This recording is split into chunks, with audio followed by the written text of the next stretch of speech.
Hello, everyone. We always have to wait a few seconds to see if YouTube decided to make us go live or not.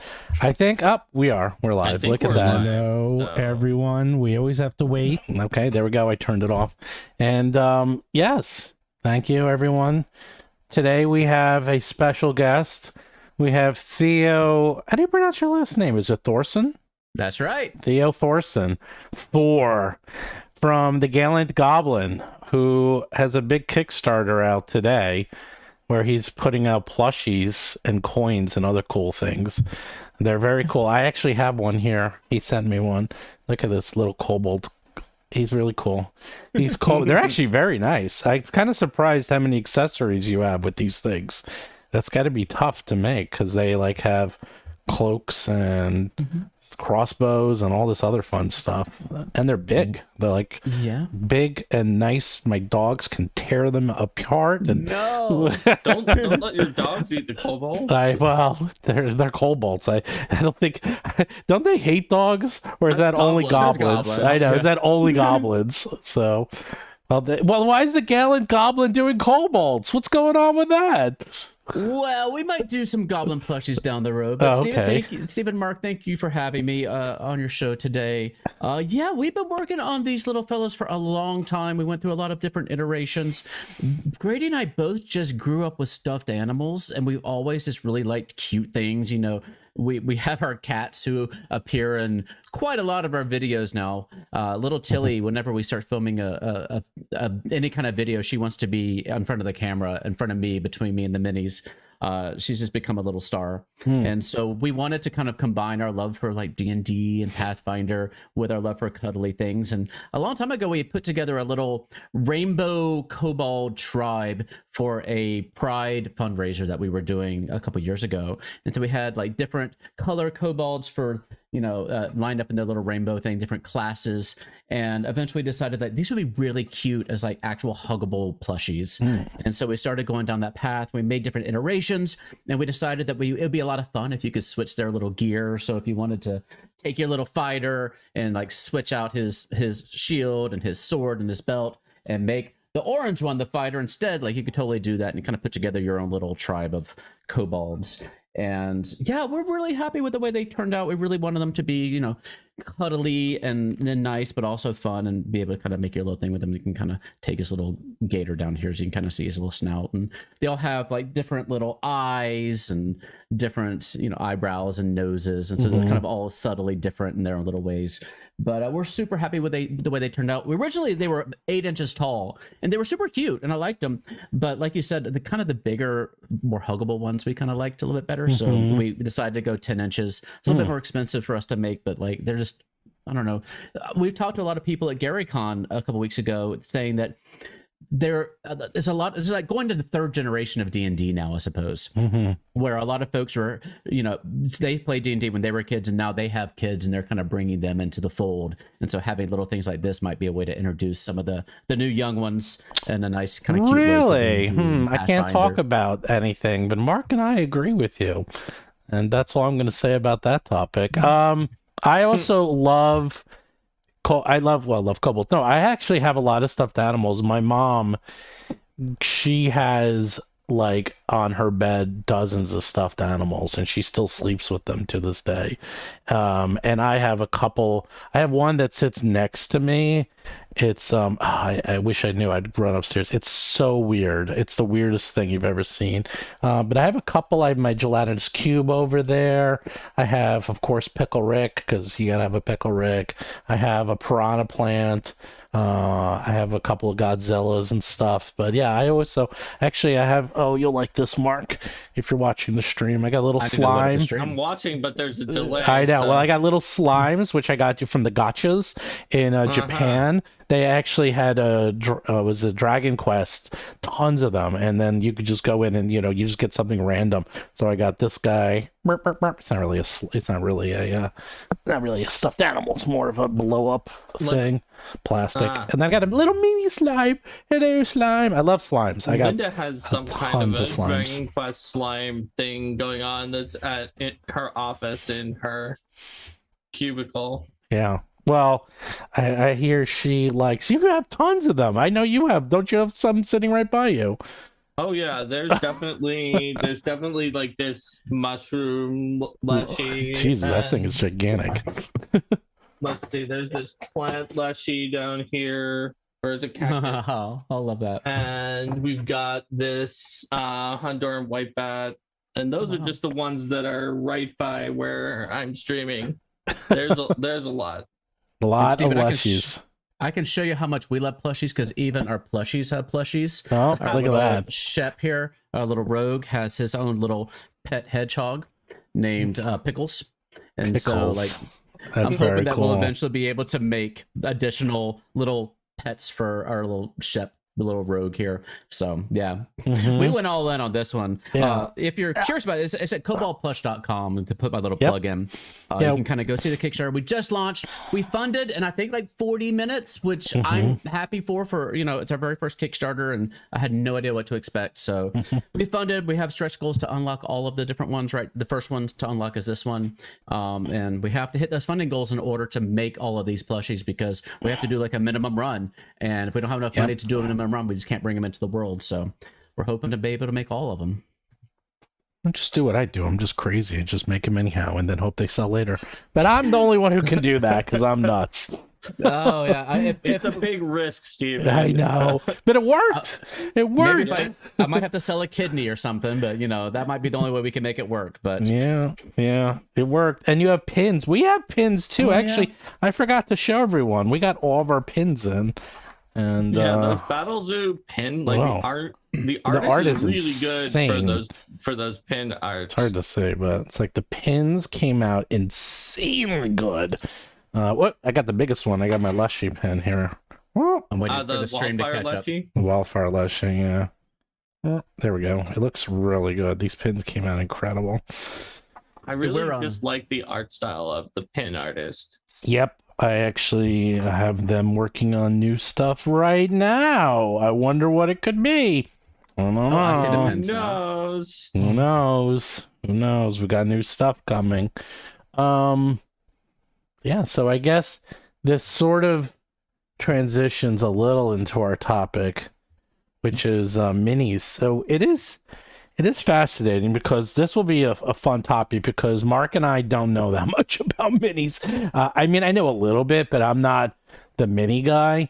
And now obviously minis came from, I do know the history, and I used to give lectures on the history of Dungeons and Dragons back in the con days. And obviously it came from, well, miniatures and miniature wargaming, and the whole concept was, wouldn't it be cool if we could take a unit, and back then they would have all these units, and make one character or one person represent a unit, and they were as strong, which then turned into what we have now today. And it really was just a miniatures fighting game. In fact, role-playing wasn't even part of it. Role-playing just came naturally, and people just started to make role-playing aspects from a miniatures war game, and it is what it is today. So minis have been around since, and even before D&D existed, so it's in the DNA. And then growing up, we used minis, but of course, I still have my lead minis upstairs, and I actually remember painting them back in the 80s using model paint. Remember that nasty goopy, like oil-based model paint, which you're not supposed to use to paint minis. I should have taken them out and showed them. I have them run upstairs to my attic and get them. They're so nasty, but they look kind of funky now in retrospect. And now, it's like everyone loves minis. Like when the Bones guys did their mini campaign on Kickstarter, and that was one of the big first Kickstarters that made millions, and now they're up to like Bones 6, and it's just, what is it about minis that everybody loves? Theo, since this is something you do, you know more than we do, so just tell us. Just answer it and we can stop the stream. Well, that's the problem there, Stephen, is that there's a lot of answers to this question. One of the things when you told me what you wanted to talk about today is I went to the mini headquarters on the internet, which is minisgallery.com. If you love minis and you want to talk to other mini lovers, that's the website you need to go to.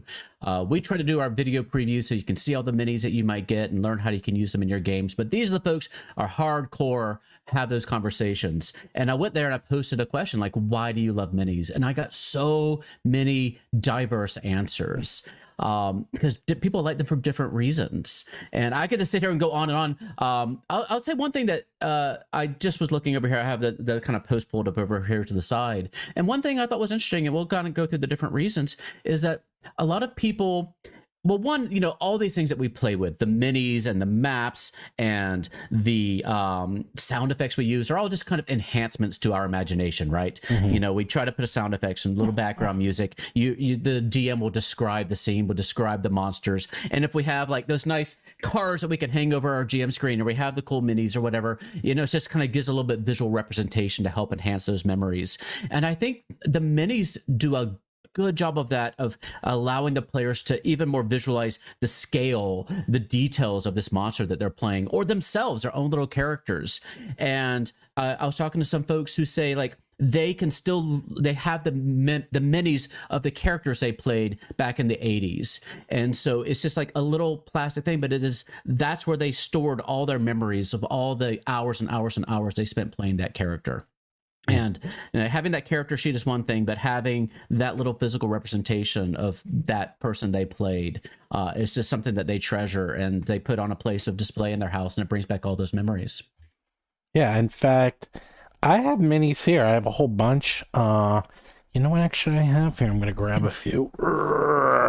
I got the what was it? The Witchlight, the Wild Beyond the Witchlight, Beatles and Grimm, and they came with these really cool, colorful, these are color minis, and I love these. They're more like color plastic minis, and they just sit on my desk. Unfortunately, we moved over to VTTs about 12 years ago, and just because my group doesn't live together anymore, and we never go back.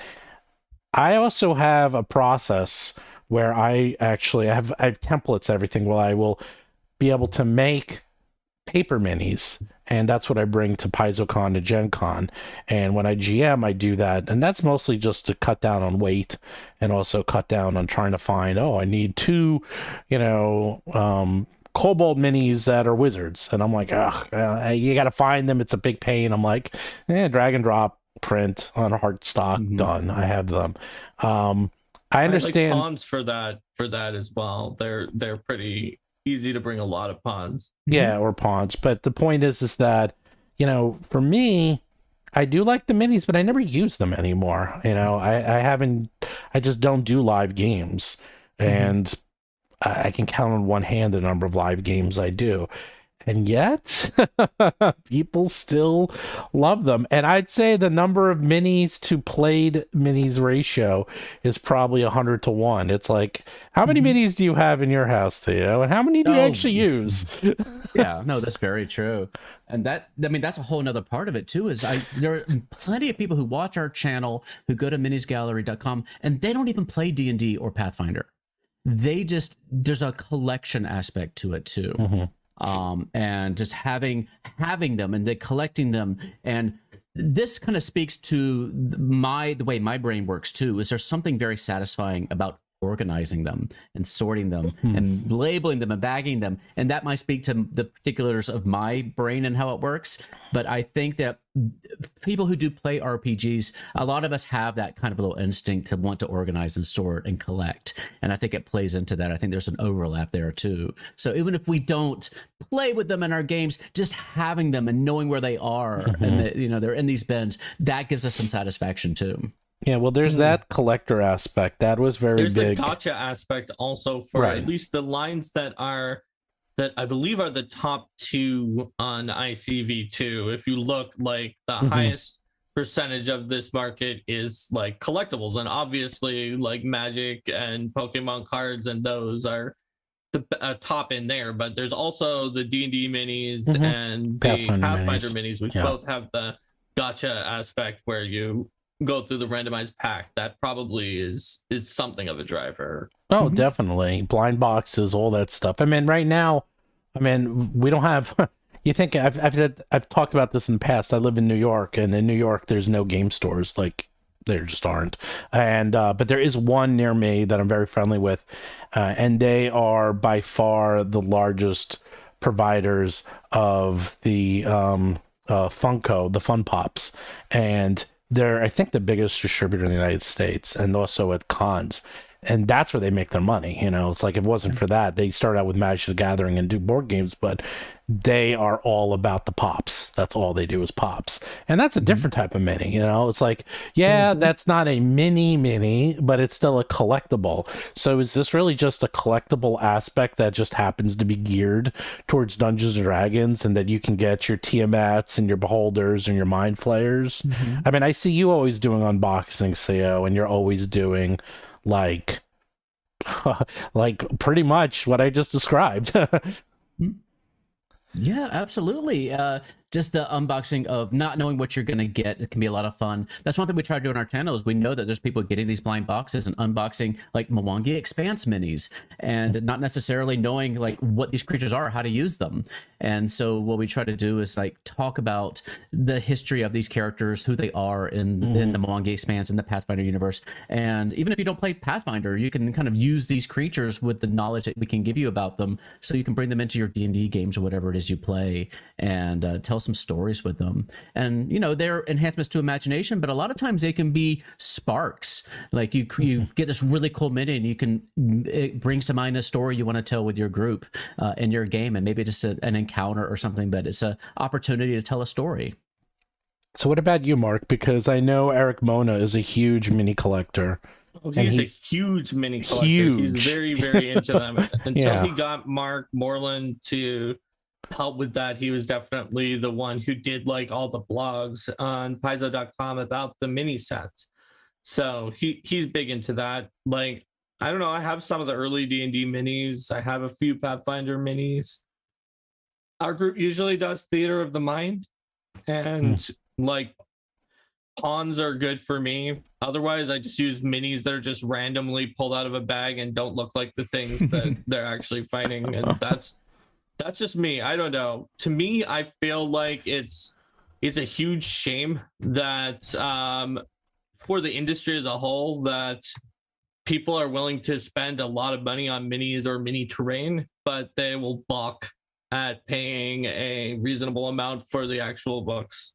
Yeah, that's my thought. What I feel is like that? It's like I feel like it's incredibly sad for the authors and artists and just the industry that it is that situation, because the books are charging less per word than in 1974 when they made the first D&D sets without counting for inflation. They're almost charging less per page, but they're not, because the pages have like almost four times as many words. And that's not accounting for better paper quality, color art, much more art, and other more expensive things that go into the books. And I don't know. I think minis have this aspect of them that they feel tangible. Like you're getting and owning a thing and collecting a horde like a dragon that, like Theo said, you can organize and collect. Whereas the book, for some reason, even though it is physical, feels more like it's the words and the ideas. And so maybe that means people aren't willing to pay the same amount for the ideas that may have taken years to like develop and create than they are for like some minis that are based off of those. Well, maybe you have to include things with the books now, because maybe if you look at Games Workshop, they do that all the time, especially their their monthly magazine. Also, dice are another thing people are willing to pay a lot for. It's like, it's dice. Dice are weird too. I mean, I actually have, I too also have 1,000,000 dice, but I've been using the same set because they're probably unbalanced and they're really good at killing people. So, who knows? I'm never going to test them, but they probably are. We mostly use Poundo dice because it was inexpensive, as you might expect from someone who said on minis that I use randomly whatever is around, or something more cost effective like pawns. I actually have a purple dye of death is what I call it. And everyone hates it when it comes out because I'm like, this thing likes to roll high. I don't know why. I had a metal die that like sometimes was getting crits, but then it had this string of really low rolls that was statistically very improbable. And so we decided that it probably was unbalanced. Like someone did a calculation that it was like less than 1 in like some number of million that it would have rolled that string of rolls if it didn't have some issue. You know, the thing is, you know, I'm just telling you right now. So my last name means very lucky. That's actually what it means, clicker, in German. And as Vanessa knows, I roll 20s, doesn't matter. It doesn't matter. We were on roll 20. I rolled 3 20s in a row recently. We will do a combat and we'll have one monster against the entire party, including Riley. 5 PCs. And they might roll 120 in that combat. And I'll roll half a dozen easy. It's amazing. It is amazing. It doesn't matter the medium. I can roll them 20s. Well, at least you're using your powers for good. You know? Well, we did go over alignments. Actually, that's a good question. That should be our question to everyone. Theo, what would your alignment be? My alignment? Yeah. Probably lawful good. I try to be good. Lawful good? I think lawful good. I'm not a big rule breaker. You know, I was always the teacher's pet kind of person. You know, I didn't. I struggle to fight against the rules, I suppose. Wow. I see. Okay. What do you think my alignment would be? And Mark's, if you had to guess. I have to guess y'all's? Yeah. You haven't watched, see if you're watching the streams or not. Yeah, I haven't seen much of Mark though, I'm afraid. But for Steven, gosh, would you say chaotic neutral? Close. I think I would take chaotic neutral or true neutral. Lawful evil. There we go. Lawful evil. On the stream, I think he said that he might be chaotic neutral, but wants to be lawful evil. That's what Steven said. He aspires to lawful evil. That's a good one to aspire to, I think. Mm-hmm. Mm-hmm. I'm probably neutral good because Theo, I had that reputation also at like when I was at school of being the person who would never break the rules, and so therefore it allowed me to just kind of do things and nobody would question it.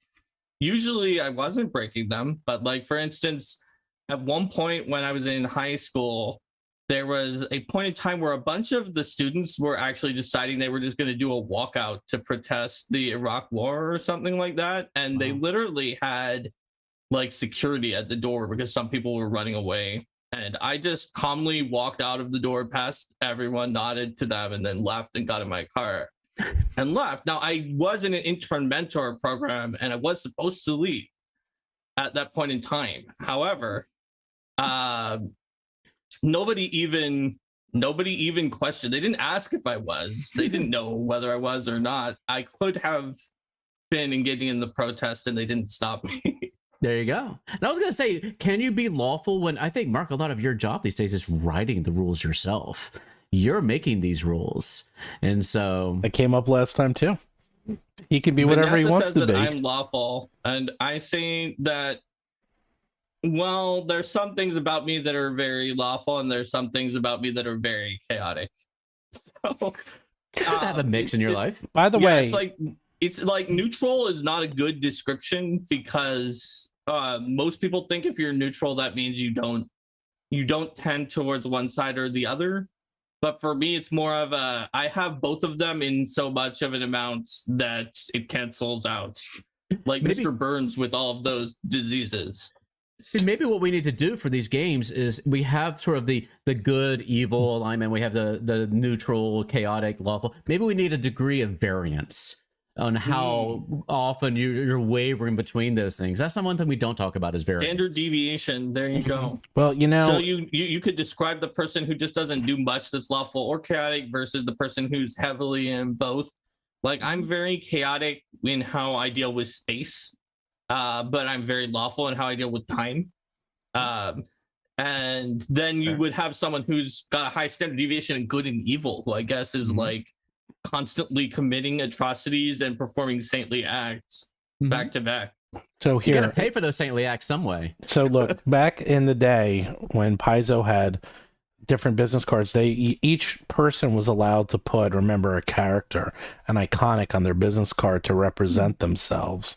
And Stephen Ratty McFarlane put on the anti-paladin because he's evil. And he and I have had this discussion many times that all Stevens, that's spelled with a PH, are evil. So, well, the name of that iconic anti-paladin, since he didn't have a name, right? It just became Steven with the PH. Right. That's right. I forgot that. So that is currently the most official name that anti-paladin. The anti-paladin Steven with the PH is what I am. I am the anti-paladin. And that's chaotic evil. That's not even. Well, that's I aspire to that. I aspire to that. Chaotic evil's too much, man. Chaotic evil is too much. It's like the few things we talked about this. It's like there's a few TV shows and movies where they really depict chaotic evil, and it's just it's too much. It's like I think it's exhausting, quite frankly, to be chaotic evil. Just being chaotic anything seems exhausting to me. Yeah. I mean, you could call it exhausting. I had an evil like NPC character who believed that chaotic evil is the opposite of exhausting. It was like a perfect art form of the id and desire that everyone has within themselves unchained, and you stop all that exhausting shenanigans of just trying to bottle things in, and that you just express yourself without thinking of the consequences to anyone else, and you just do what you want. I don't know. That's how she felt of things. And so she was basically, the idea was to make a chaotic evil character who did not really believe in killing and wasn't constantly burning things down. So her thing was that she would not kill anyone if they weren't chaotic evil, because they wouldn't go to the abyss and become a demon unless they were already chaotic evil. So she would just go to people, and she disguised as like a good priest of like the goddess of love, and just listen to their problems and offer them advice to, oh yeah, you should just take what you want, or yeah, you should just do this. It's like, well, it's like if they're like a woman came to her, it's like, I'm in love with this woman, but there's this other person that she likes. It's like, oh, it sounds like that other person is in the way. What do you want to do about it? Right? It's like, you really love her, so that means that you should remove the obstacle. And she wouldn't necessarily say like kill, or she would get them to come to those conclusions themselves. And it was like, as any good therapist would. Yeah. And when I described that character online, a lot of people told me that she couldn't be chaotic evil, that she either had to be chaotic neutral or neutral evil, which was very weird, because they also got into arguments with each other over which of those two she had to be. They're like, that doesn't count.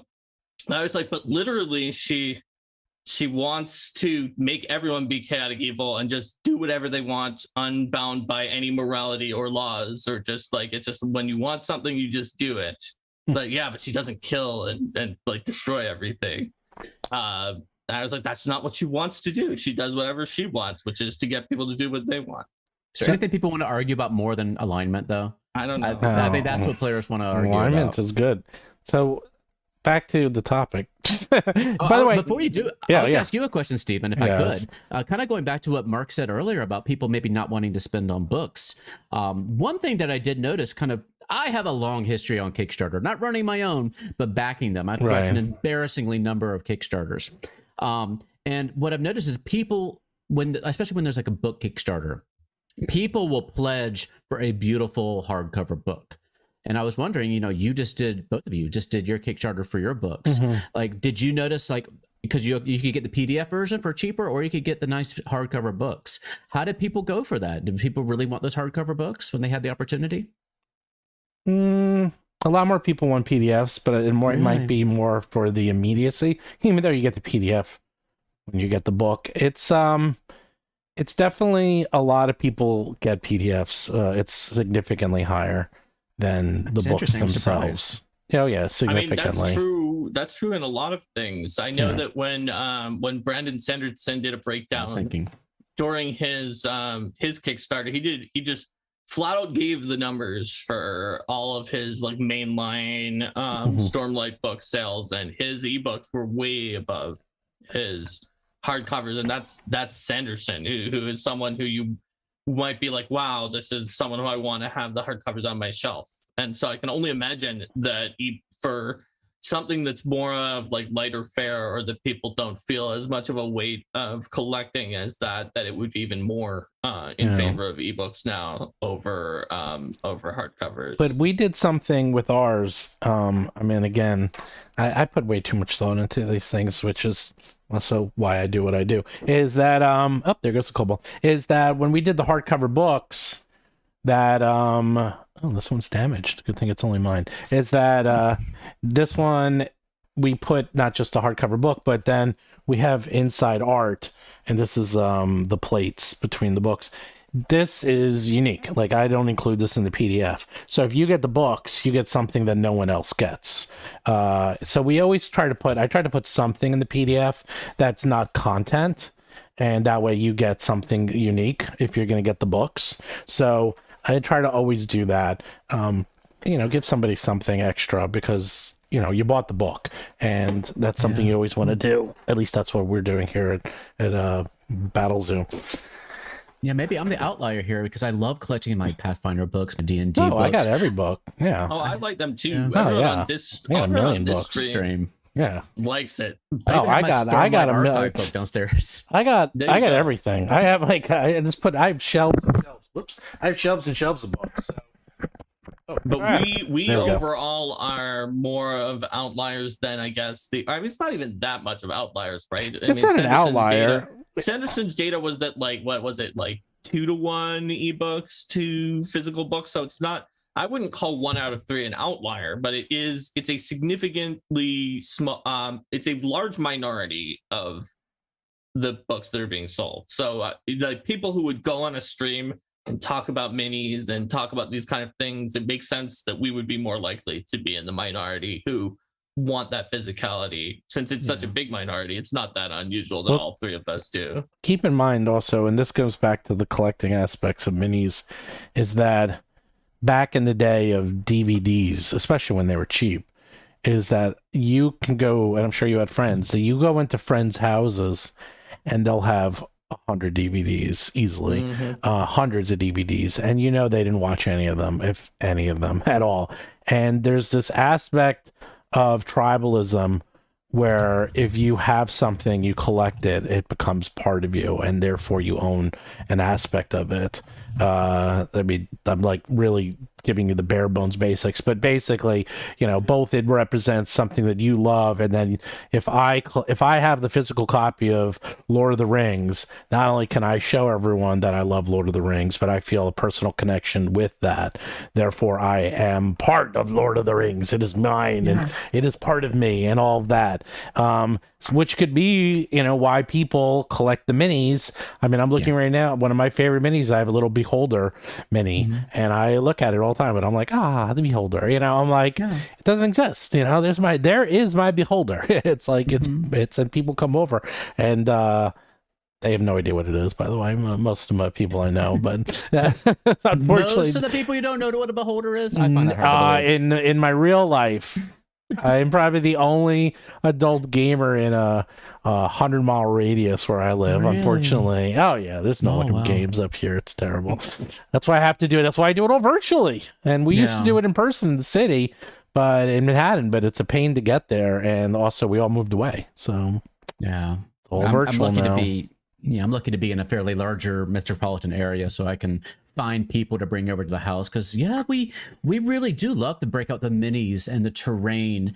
And I saw we even have like Tome of Summoning was in the chat down there. And I think the other thing y'all mentioned earlier, like paper minis and Pathfinder pawns. And I appreciate now, because minis are expensive and entirely not necessary. Excuse me. For your games, but I'm glad that there's options out there like the pawns and the paper minis from Tome of Summoning, where people don't necessarily feel left out. You know, we review a lot of really expensive stuff on the channel, including the minis and these boxes from Beetle and Grimm's and things like that. And, you know, we say, like, you do not need these things to play your game. You don't need fancy candles and a game table and everything like that. You just need a bunch of friends and some dice. And everything else is just gravy. So I'm glad at least there's options. If you do want to get into it, you can get yourself some paper minis or make your own.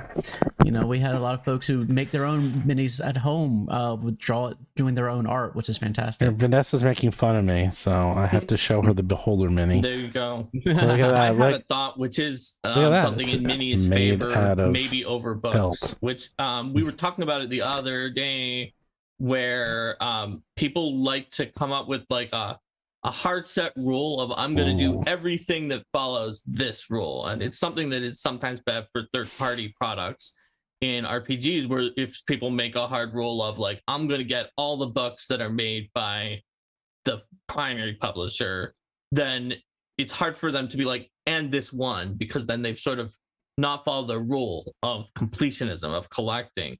And so minis, especially the ones with gotcha sets or that are just in sets, have something going for them, which is there is a relatively large but not humongous investment that can make you feel that you've completed something, which is collecting that set of minis. So by the way, you're done, you have it. And I know in the history of, it was like some kind of minis or action figures that were collectible, where they decided to try to get money by making like one or two that were a very limited run. And then after that, it tanked the entire line, because all the people who had gotten every single one up to that point who didn't get the limited run were like, well, now I don't have all of them. Yeah. So I might as well stop. Yeah. And so I think that even though books are underpriced, if they keep coming out and there's like 100 books that all cost $40, that's obviously, if you have the feeling you need to get everything, if you're going to get one, filling a whole mini set is obviously cheaper than filling 100 books. I don't think it's that much cheaper. So, by the way, if you ask a super chat, just for one mini set, for one mini set, well, it depends what mini set. Set of minis, like you get all the Pathfinder minis in a particular set. Okay. That one, that's sort of what I mean. Okay. And by the way, if you ask a super chat, we have to answer it right away by law. It's actually a law, international law. And everybody knows you're lawful. I didn't know how. Like the Pirates Code that is just like a guideline. Stephen Glicker's nothing if he's not lawful. That's right. I'm lawful evil. So he's hoping for it. Oh God, but he loves Rod of Wonder too much. Oh God, I love a lot of Rod of Wonder. I love that thing so much. That's what's keeping him away from being lawful. Like Rod of Wonder and anything, a deck of many things. You know, I invented a deck of many things for Starfinder, by the way. Ooh. That was written by Thirsty Hillman. That's like the only product that is up on DriveThruRPG for Roll for Combat other than the April Fool's. I know that, and that thing, the loot box of many things. Loot box, get that? It's evil. It's a loot box and it's random. You can't get more evil than that. That thing sold like thousands of copies, by the way, thousands. Cheese of Ages said, you mentioned the gotcha aspect of mini success.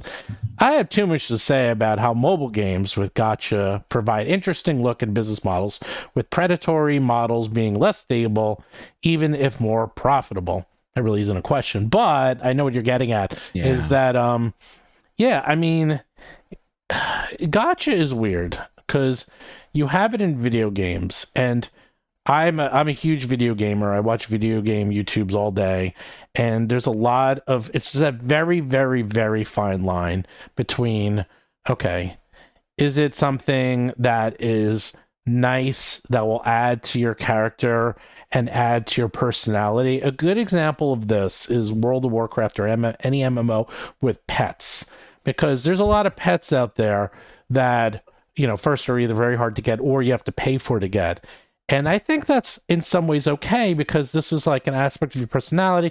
You're spending hundreds, if not thousands of hours in an MMO. So you feel like you're worth it. Like, oh, if I have to spend $10 for this pet, but I play World of Warcraft 10 hours a day, 7 days a week, it's money well spent. And that's okay. But then you have everything that's going on with like some of the new Sony games where, you know, if you want a car in Gran Turismo 5, which people are like losing their minds over because first the game costs $70, and then if you actually want some of these cars, you have to spend money to get the cars or hundreds of hours, and they're feeling like, wait, I'm already spending $70. Now I got to spend more money to get something in addition. That is kind of ridiculous. So it's the balance between, are you tricking them versus do they know what they're getting themselves into? So I feel like with minis, unless we're doing blind boxes, like if I'm gonna go buy a mini and I don't know, the Tiamat mini, I think it's $500. I know what I'm buying for $500. I'm buying a Tiamat mini. It's not like, here's $500. Maybe you'll get the Tiamat mini, or maybe you'll get an army of goblins. Yeah. Who knows? You know, if I spend $500, I got that army of goblins. Boy, I'd be pissed. Yeah. It makes me think of two things. One, I'm really appreciating that WizKids is the big name for minis when it comes to Pathfinder and D&D. And one thing that they've done recently, more and more, is instead, we have the booster sets for various adventures, but they've come out with these set packs of the important NPCs and villains in an adventure. So if you want to play Curse of Strahd, if you want to play Wild Beyond the Witchlight or Storm King Sunder, like, it's great to have orcs and, you know, all these other creatures, but you really want to have the main villains of the piece, and you don't want to have to go diving into blind boxes to get that because you don't know how much you're going to spend. So just knowing you can buy this like $50 set that's got like all these main characters, at least it helps you tell your story that you want to tell. And so I'm glad we're seeing more of that. And the other thing I mentioned, these go back to what Mark said earlier about books versus minis too. And this maybe comes from my psychology background, which is what my previous career was. And this also goes to what you're talking about, Stephen, with the pets in games like, you know, WoW or Guild Wars 2. And even like our plushies here, is that things that are shaped like living creatures, like humanoids, like pets, I think it's a lot easier for us to invest our emotions into them and to project our feelings into them. And so I think that there's something about that makes us have a more emotional response to wanting them, to collect them, to have them in our lives. When you look at your beholder up on the wall, I think it might have a different meaning to you, maybe, and you correct me if I'm wrong, than than a book. Like, you have some sort of like emotional response to it.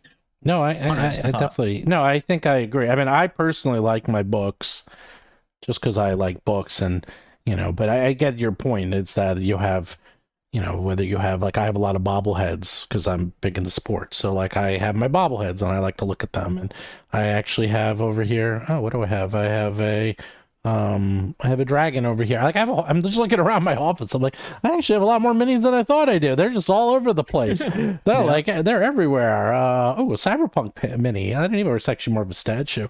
But yeah, they're all over the place. But I had a thought. I can't remember what the thought is. I lost my thought. Mark, talk. Okay. I don't know on this topic. For me, there is some value to being able to display things, but I am not someone who does that. Like, you talked about people having their collections of DVDs, and that's true, but I had like 2 DVDs at the time when most people had hundreds. Like, I had like Monty Python and the Holy Grail, and then like one Shakespeare one that I had for my film class. And those were the only ones I had for a long time. I get things that I'm going to use, and for me, books are things I'm going to use. So I have a ton of books, all right, but I only have a handful of minis and a few DVDs. So I'm not the person who we're talking about here, but I definitely can still feel the pull to complete a set. So I definitely understand that. I just decided that I wasn't going to when it first started out, and then that allowed me to resist the allure because I already know I'm not going to have all of them anyway. So we should have made this more of a show off your minis, because I have a mini. Are you ready? It's a shame they can't see the video. I know it's a delay. I'm going to bring it up. Dun, dun, dun, dun, dun, dun, dun. Does anyone know? Let's see if I can get it to focus. Does anyone know who this is? and what mini this is. It's actually 4 minis, and this is one of my prized possessions that I guarantee might be one of the only in the entire world. When people see what this is actually one of my favorite ones of all time. So far, no one has any idea, which means that I'm the oldest person. Oh, I see it now. I see it. It's got like a light blue kind of creature in the front. It's kind of small. Cute. All right. It's pixelated. When I tried to make it grow, I can't really see it well enough. There we go. Tell. I got There's it up a there. light blue thing with like either a purple scarf or wings or something coming out. I'm pretty sure it's the Flintstones, right? Nope. It definitely isn't the Flintstones. Actually, I got it up there. It's Snarf's Quest. Does anyone remember that? I know Snarf from the Thundercats. No, it's was it Elmore? He had a cartoon in Dragon magazine for years and years and years, forever. And they made minis of them, and I used to love it. And this is the minis, and I have them painted. And so there you go. There's the definition of a connection that I have something that no one knows what it is, including people in the industry. So I feel old. Thank you. Thank you for making me feel old, everyone. Anyhow, with that, let's change the topic for a second and talk about, let's go to Theo's Kickstarter. Hey, look at that. Kobo Plushies on Kickstarter, April 12th. Sign up at koboplush.com. Is that refresh it? It's coming up. I see it live on mine. Does that mean that you are making these Cobalts available to everyone? Well, so far we have unlocked the red one, and like you said, we don't have Stephen Glicker's like luck at roulette and how you're rolling 20s and making dough that way, making bank. But so we're going to unlock these as we go, and we're hoping to be able to unlock all of them. But we have unlocked the red one, and at $8,000 we're going to be able to unlock revamping him so you can switch out all his gear, and then every 8,000 after that we'll be able to make another Cobalt, and our audience will get to vote. The backers will vote on which ones they want to see. If they want to see their little rogue here, or their little ranger here with his nice little fur coat and his bow and arrow, or the little rogue with his pet pickles, or Coda over here, a little cute purple bard. And we have Buckles, our little fighter here, whose sword is upside down in stabbing mode. Put it up like that.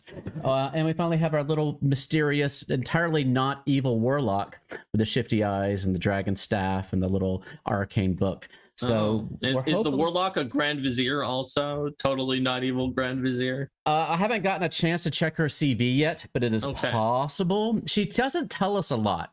Looking at her accessories, it feels like she could apply for a Grand Vizier job just based on her appearance. Might be able to get it in there. These are really good. Staff. These are really good plushies too. As you said, I didn't think of them until you said you wanted to make them huggable when we were talking, and I was like, oh yeah, they are huggable. They're like big and squishy, and they're like well made, really well made actually. And this isn't printed on these like stripes. The stripes are like actual thread. I'm like, this is nice. And we wanted, like I said, wanted to make them so you can swap all their gear, so you can kind of take this off, and there she is. You can put this on another character, and so yeah, we're really proud of them. We hope that we can bring them all into the world. They made us very happy, and we're hoping like down the road we'll be able to make more. I have some ideas for other ones that we want to do, and like you said, maybe do goblins down the road and different little huggable creatures or bugbears or something like that. So yeah, we're very much hoping for that. We were talking about minis too. This whole thing made me think of something else I was going to ask y'all, mini related, if it's okay. Before I came on here to talk to you guys, I was talking to my buddy Benji over on our stream on our Twitch channel, and to create his character for our upcoming adventure in Outlaws of Alkenstar, we just sat down at the Hero Forge website and built his mini there. And he had no idea what really the character is going to be, besides it was going to be a dwarf. And we built the character, and so much of the character's personality came from just choosing like what this character wore, what he carried. He had a tankard on his belt and a banjo at his back, because we just like, that drew his attention. Have you all ever tried creating a character by building a mini? Yes. Yeah. I mean, I don't play characters, but I know what you're getting at.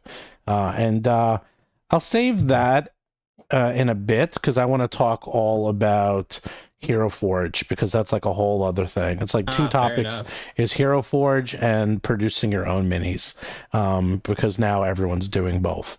And Hero Forge is I've never built a character by building a mini. So Oh, really? only you two have.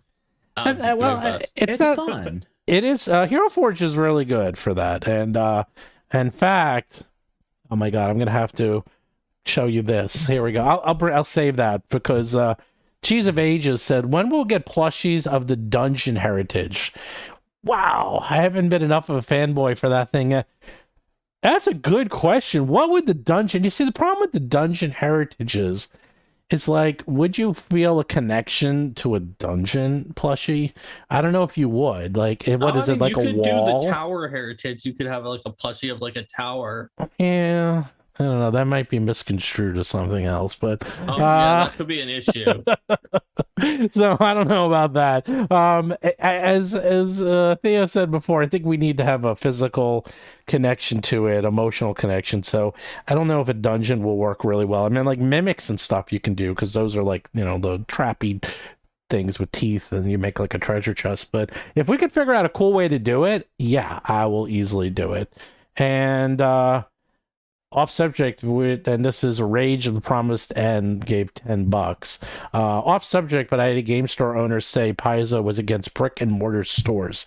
Any idea why that might be? Wow. Well, I can't say to rumor and speculation, and I mean, Paizo definitely is not. That's no way. Definitely Is that true? Supports brick and mortar stores.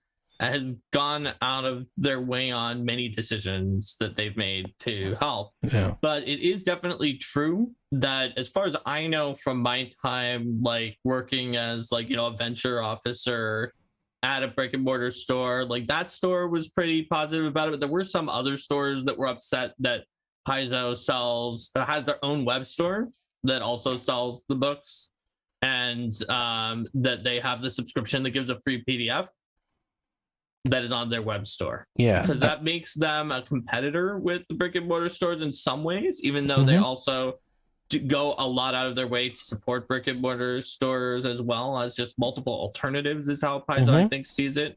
But the brick and mortar stores, I mean, obviously, especially during the pandemic and just any time, are struggling, and it's a difficult, very difficult industry. So anything they see that looks like it could be lowering their sales, such as Paizo, you know, selling on their own, could be something that makes them worried about it. So, I mean, that might be why they said that, but that doesn't mean that Paizo is against brick and mortar stores. I don't think they're against it, but I can talk about they this. Definitely aren't. No, impossible. And I literally just went to Gamma, and they had a whole booth there. And the whole point of Gamma is to sell and, you know, show off your products to brick and mortar. Like, that's the whole point of that show.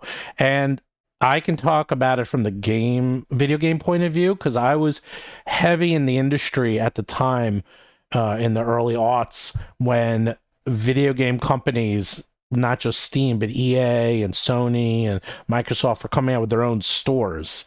And the brick and mortar people were pissed. They were very angry about that, to say the least. It's a direct competition. Right. It was literally direct competition.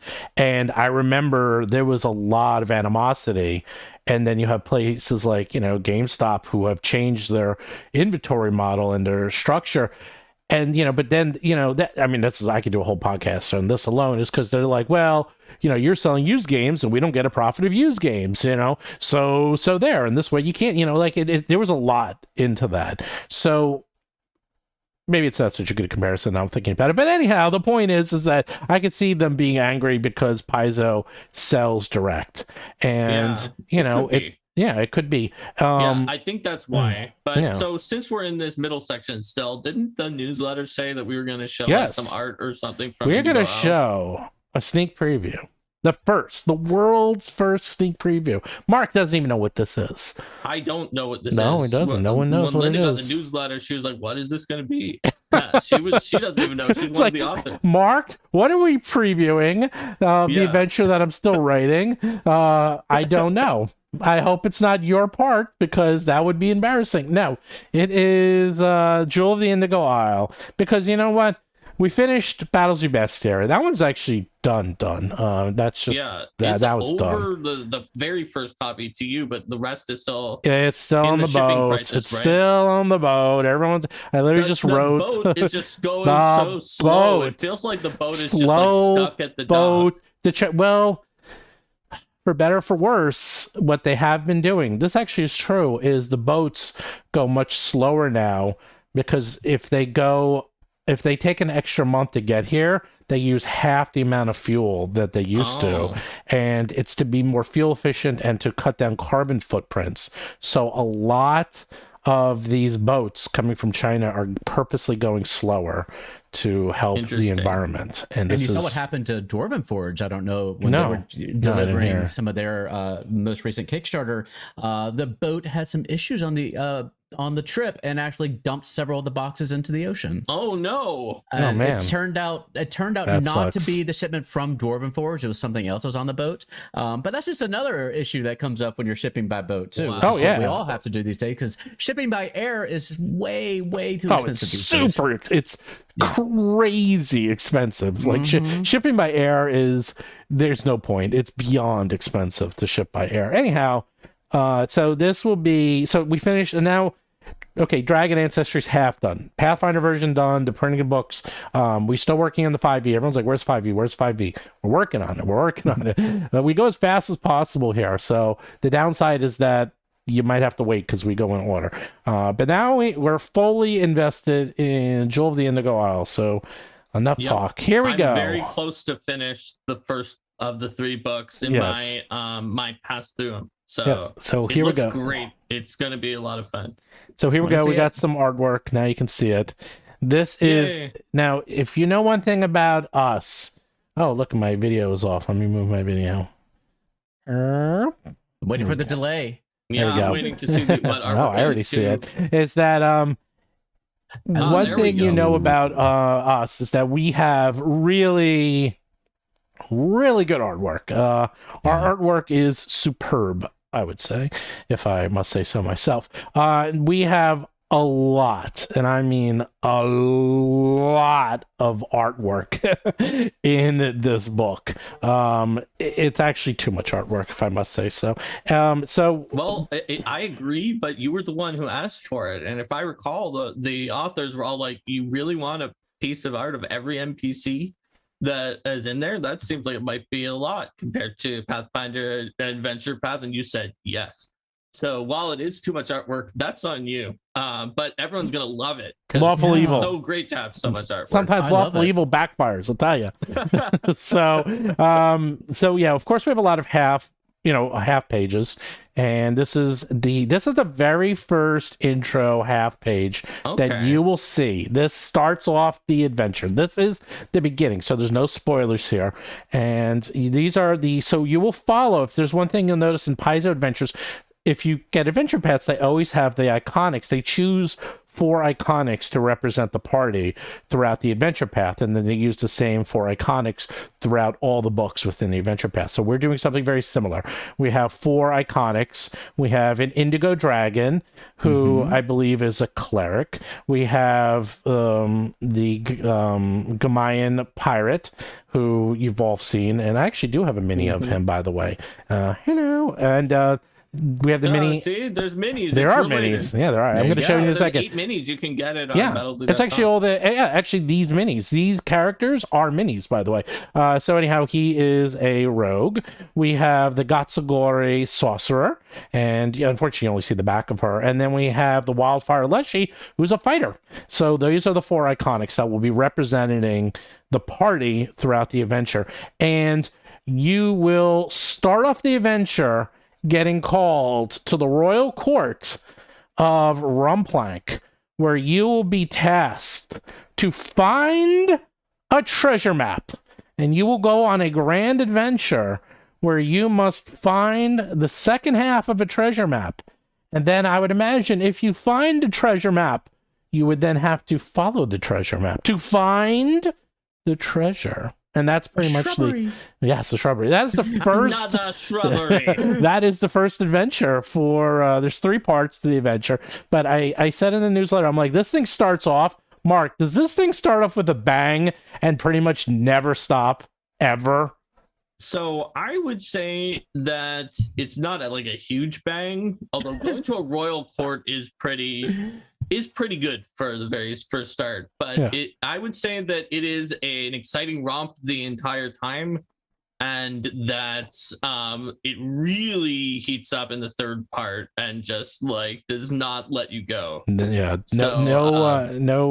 no surprises, but yes, it is. And I'll tell you one of the secrets of writing this adventure path is that, and I think I probably said it in the other panels or talks, is that I've used all the tricks of script writing and movie script writing when writing this adventure path. And since it's only 3, you're able to do that. With 6, I don't think it's that easy. But with 3, it is a trilogy, though. So it is a trilogy, but it uses. There's if you've ever taken a script writing class, like there's a reason why all movies work and they look certain ways and they act certain ways, especially action movies. You know, there's like the first, second, third act, and you always have like the first act is the intro and the second act is sort of the conflict and the change, and then the third act is the resolution and the grand finale, the big challenge that they have to get past. So we're doing the same methodology. So I think people are going to really like it because I don't see a lot of adventures do that. I see adventures sort of like, oh, it's, all a dungeon crawl or all this or all that. But I was like, I can't think of any adventures that really just used movie script methodology and used the same 3-act structures that popular action movies use. And I'm like, why not? So I'm just going to do the exact same thing. So I think when you play it, you're going to be like, damn, man, this thing just like does not stop. It keeps you invested. Flows, and there's like, even within the chapter, there's usually like some kind of weird cliffhanger that's this is the end of part 1 of chapter 1, and at this point this thing happens, and it's like you could stop the session right there, or you could keep going and let the PCs figure out what's going on, because like just some dramatic thing happens at the end of some of the chapters, that's something King. That I haven't seen a lot of times. Usually like it's more of a rising and then falling action within each part, and it's like, okay, this one's concluded, here's the resolution, here's the things that happen after that, and then we start the next one, whereas this one just kind of pulls you into the next one. Yeah, there actually is kind of rise and then rise and it keeps rising. It actually just keeps building until it gets kind of nuts. Like some releases of tension, but not because of the fact it hasn't been building, but more like in Macbeth, the drunken porter scene, where it's like, oh, there's a comedy scene with the drunken porter, but that is right after the king has been murdered and right before they find out about the murder at a time that's also very tense. So it's got some of that, but that actually I feel like having those underscores sort of underscores the emotion and the tension and the excitement. Whereas if you just nonstop grind through excitement, it actually is less exciting than if you have a break. Yeah. And Steven, correct me if I'm wrong, but it kind of gives me, looking at the art and hearing you talk about it, reminds me of the old school swashbuckling serials that would come out in the movie theaters. You could go and every episode ended on a cliffhanger and made you want to come back. And it was all over the top and colorful and exciting. Yeah. I mean, as we pitched it, it's it's Indiana Jones meets Pixar meets Guardians of the Galaxy. It's like the easiest way to sum this up. When you read it, you'll understand why. Because there's these. Pixar uses a certain trick. I won't explain how, but they use certain tricks in their movies. Guardians of the Galaxy, it's very colorful. One of the nice things I loved about Guardians of the Galaxy is the color palette. Very colorful, a lot of tertiary colors. We're doing that. Like you see a lot of indigos and blues and sort of oranges. Like these are not colors you normally see. That is on purpose. Like we're trying to use like these tertiary and secondary colors primarily. So it makes it really pop. And then for the Indiana Jones, well, you'll see. I mean, there's nothing you could ever. Very serialized, like as you said. Like it just keeps. There's a lot going on, and it never like stops. So it's going to be really good. And remind me, Steven, which seasoned Pathfinder Paizo writers do you have working on these adventure paths again? only the 3 best in history, including not you, Mark. So sorry. Although Mark gets to review it. Yeah, I know you don't do. We have. I don't do adventures nearly as much as these 3. These are like the two of the only 2 development managers for Pathfinder Second Edition adventures. Right. Plus a senior developer who is the only other person right now on Pathfinder Second Edition adventure paths. So that's who you got. Yeah, we have Patrick Greeny, senior developer for Pathfinder Second Edition Adventure Paths, is part 1. Part 2 is Ron Lundeen, who is the development manager for Pathfinder Second Edition Adventure Paths, as well as Lost Omens. And then part 3 is Linda Zayas Palmer, who's the development manager for all digital products, which includes Pathfinder and Starfinder Society. So all those digital adventures. What an all-star team! Yeah, it is a dream team for this trilogy. Yeah, it's totally, and it'll be the first and last one we ever do. No, it's not the last one. It'll be a while before we do another run because there's a ton of work, and Steven's eye for quality and commitment to putting in more stuff is not only did it create a huge amount of art that made everyone. Because we had all the Pathfinder Second Edition AP developers, and they're like, "You're ordering how much art?" But also, it just made the book get longer and longer, so it became a better and better value for the people who bought it than it was expected. So it's going to be amazing, but it also is very hard to do, and ultimately, not as many people get an adventure as will get something like Battle Zoo Bestiary or like the Dragon's Book. Yep. So we need to limit how many of them we make and make it more of an experience where like everyone who's a Battle Zoo fan will have enough time to play through this one and can talk about their experiences with this one rather than putting out more than you can possibly get through. Yeah. And then as for minis, we have one. We did make minis for Battle Zoo, and here I'll hold up. It's really hard to see. You can find them on battlezoo.com. Yeah. They're resin. I think there's a set of 8. Yes, there's going to be 8. There's going to be one of each iconic, as well as each of these ancestries is being either given out or part of either the Dragon Ancestry book, where the Indigo Dragon comes from, or all the other ancestries are actually part of it's got a list of all of them. It's the Indigo Dragon Cleric, the Gamayan Pirate Thief, Thief Rogue, a Wildfire Leshy Fighter, the Galtsagori Sprite Sorcerer, Orpok, which is like pig people, Chochuri, coral people, Hardrigan, ram people, and Kragrak, rock people. Right. Like they're just made of entirely rock. And that's being written by Linda. Rock. Yep. And Ron wrote the Orpok and the Hardrigan. Yep. And we are going to have them all not given out, but you also get them as minis and you get them as STL files as well, supported and not supported. So you can print them out yourself. So what is it about printing these things? Because people did they love printing minis. And it seems like a lot of work.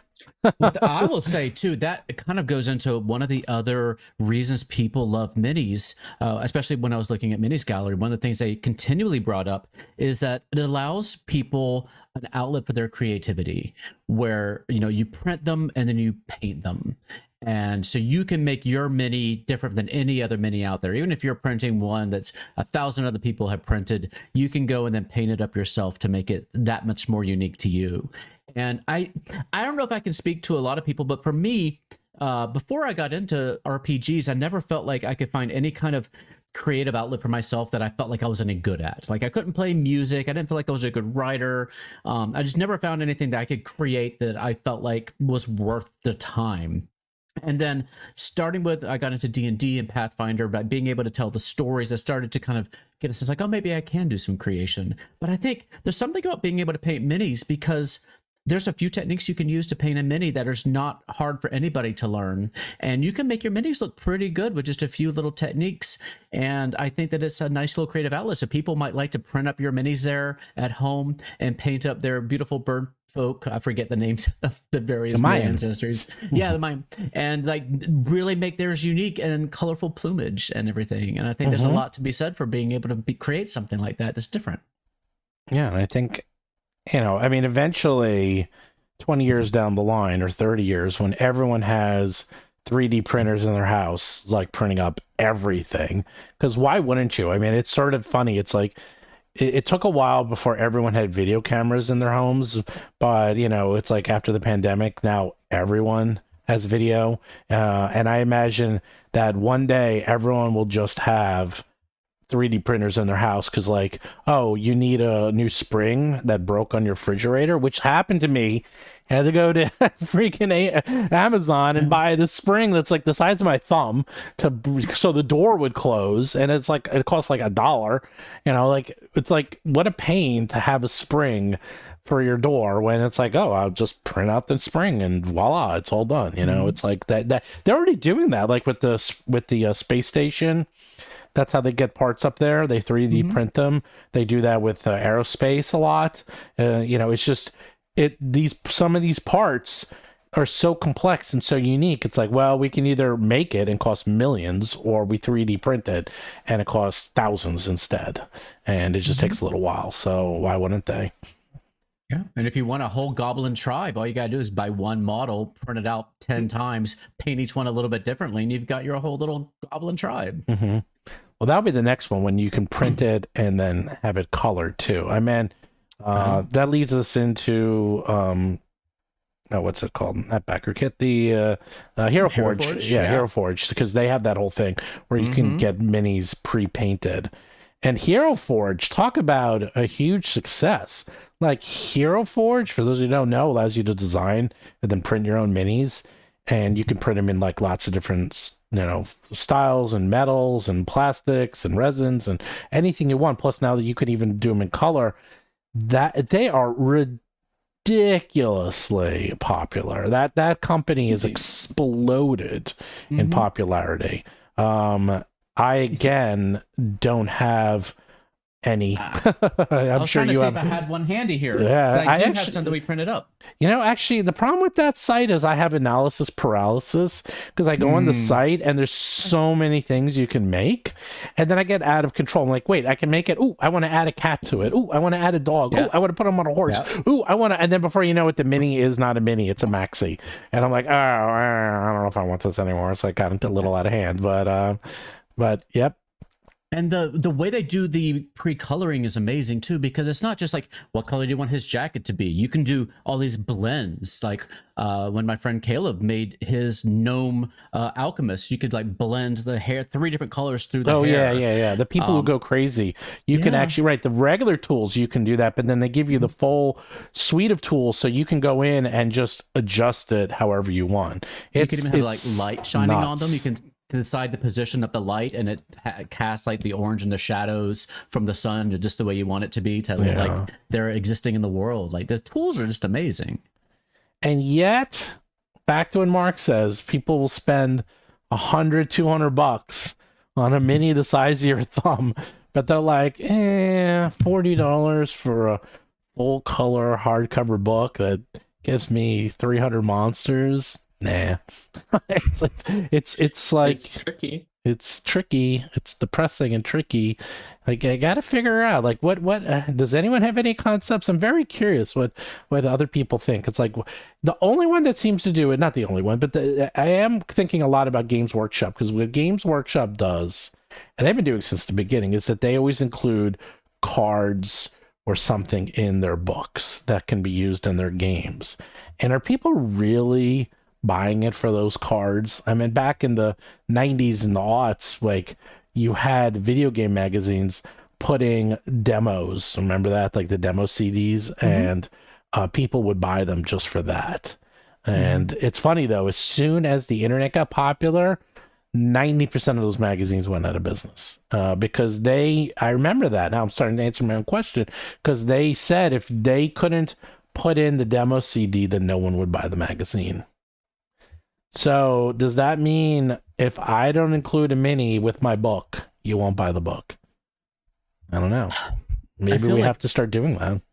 There's a couple of things that just, the PDFs are just so much more versatile and easy to use a lot of the times. Even especially with games like this, like being able to have your PDF to read on your phone and on your tablet and on a tab in your browser, depending on where you're playing your session that time, and being able to just search for that one monster or ability or setting that you need to find right away when you're in the middle of a session. It's just can make it so much easier just to have that on a PDF. So I think there is a lot to be said for just the utility of having it digitally. Well, what about how does it explain D&D? Because D&D doesn't release anything. WotC doesn't release anything as a PDF. It's on D&D Beyond though. And that's where I get a lot of my stuff. Really? You have to you do the old buying it twice trick? Oh yeah. Yeah, I definitely get it on D&D Beyond. I mean, I'm Paizo pretty soon. I'm already buying a lot of things on Hero Lab. I'm sure Nexus is going to have a lot of that stuff too. I love having it digitally too. Like the dream is to have an entire adventure path where all the battles are loaded up, all the encounters, so you can just run everything digitally. That's my dream anyway. Well, to run these. We're doing that. If you buy the Jewel of the Indigo Isle and you buy the Foundry module, you will have everything loaded up, and all you need to do is click a button. They have that already on Roll20 with the Paizo adventure paths. I mean, I build my own actually. I find it a little easier. I haven't gotten, all I do with Roll20 is to use the maps. And I'd say the thing I like about Hero Lab is being able to like put all those conditions on a character, on a monster, and it does all the calculations for you. And do Foundry and Roll20 do the same thing? Yes. Okay. Yeah. Well, Roll20 doesn't. Roll20 is more heavily geared toward D&D than Pathfinder.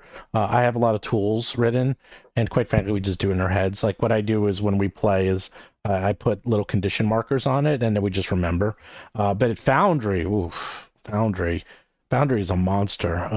That thing will do anything you want. Like if you put conditions on it, it automatically changes all the math.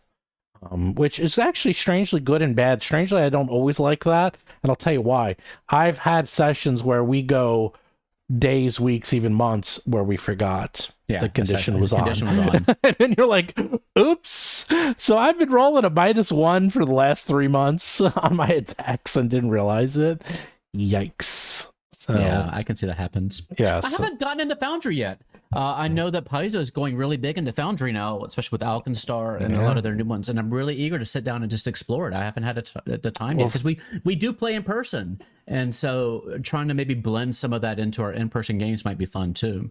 Foundry it's actually no contest. And that mostly has to do with when they're written. Because, the problem with anything technological, I mean, this is what I do in my day job. We use the math 3 years. So 3 years is 3 years. 3 years things are pretty much outdated, and 3 months is about a year of real life in the computer world. So every 3 months, it's like, well, a year just went by. And so every year, 4 years just went by. So 3 years, it's like, well, 12 years just went by. And Foundry and the way they wrote it as open source is that it's always pretty much up to date because people are keeping it up to date on a constant basis. Yeah. And so it's always got some of the most amazing technology you can expect, as well as the most up-to-date, coolest technologies. And when you have a closed system like Roll20 or others, it's as quickly as they can get to it. And so, as I said, the D&D model in Roll20 is really good. The Pathfinder one's good. It's not as good. And on top of that, the engine's, I think, 10 years old. Yeah. And it feels it. It's like 10 years ago it was state of the art, but right now it feels a little cranky. It still works, and they've been updating it significantly since the pandemic, but it's just no comparison to Foundry. And I guarantee in 10 years they'll be like, oh, now there's a super Foundry. There's always going to be something better. It's just how technology works, unfortunately. And it's good that there is competition out there, and we kind of see how these, somebody innovates and then let people copy it and make it better. And so, well, I'm surprised because like when I started out 12 years ago, and there was nothing. I mean, I actually used used D20. That was the only system out there, and D20 was really good actually because it's very powerful. It was very hard to use, but once you get the hang of it, and I used that one forever till very recently, and then I switched over. And I am going to switch over the Foundry. Trust me, I'm still using Roll20. Again, it just has to do with I have a lot of scripting, but I am going to be switching over soon, very soon. And also, yeah, Pathbuilder 2 has a dragon ancestry. Someone just wrote. Pathbuilder 2 is a good example. Like you're saying, Hero Lab. And Hero Lab, you know, there's a good example. Like if you remember the original Hero Lab, they were built on, I think it was, what language were they using? It was a basic Microsoft language that they were using, and it was old. I mean, it was fine. I actually didn't have any problems with it, but you know, they updated the system, and the technology behind Hero Lab is stunning. I mean, I look at it, I know what they're doing. It's really good, but it's hard to get everything in there. And then you have one guy who builds a Path Builder 2e on his own, and he just got everything in there, and it's free. You know, it's hard. It's hard to challenge free. That's always free. It's easy to use. It became the dominant force in the market. And Fantasy Grounds 2 as well. Yeah, Fantasy Grounds also rewrote their engine, and the new engine for Fantasy Grounds. I didn't like the original engine because it was mostly like a token engine, but the new engine's superb.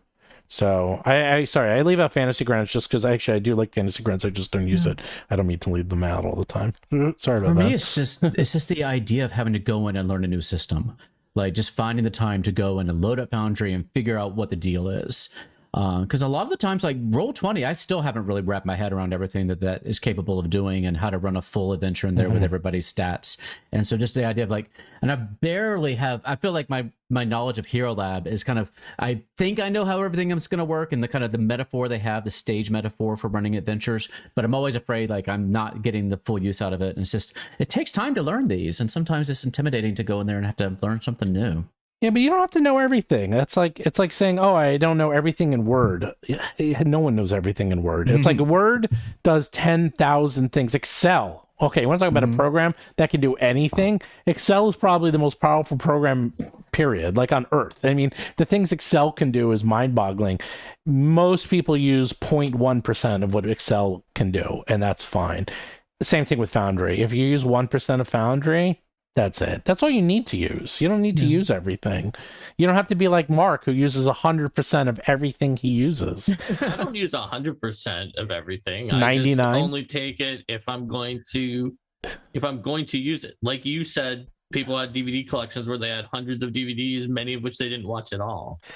I'm not going to have to watch it a million times, but I wouldn't get the DVD of something, for example, or own the movie of something unless I wanted to watch it multiple times, like maybe 2 or 3 times. That was more of a knock of you knowing every rule in Pathfinder. Oh, fair enough. That's what I was really getting at.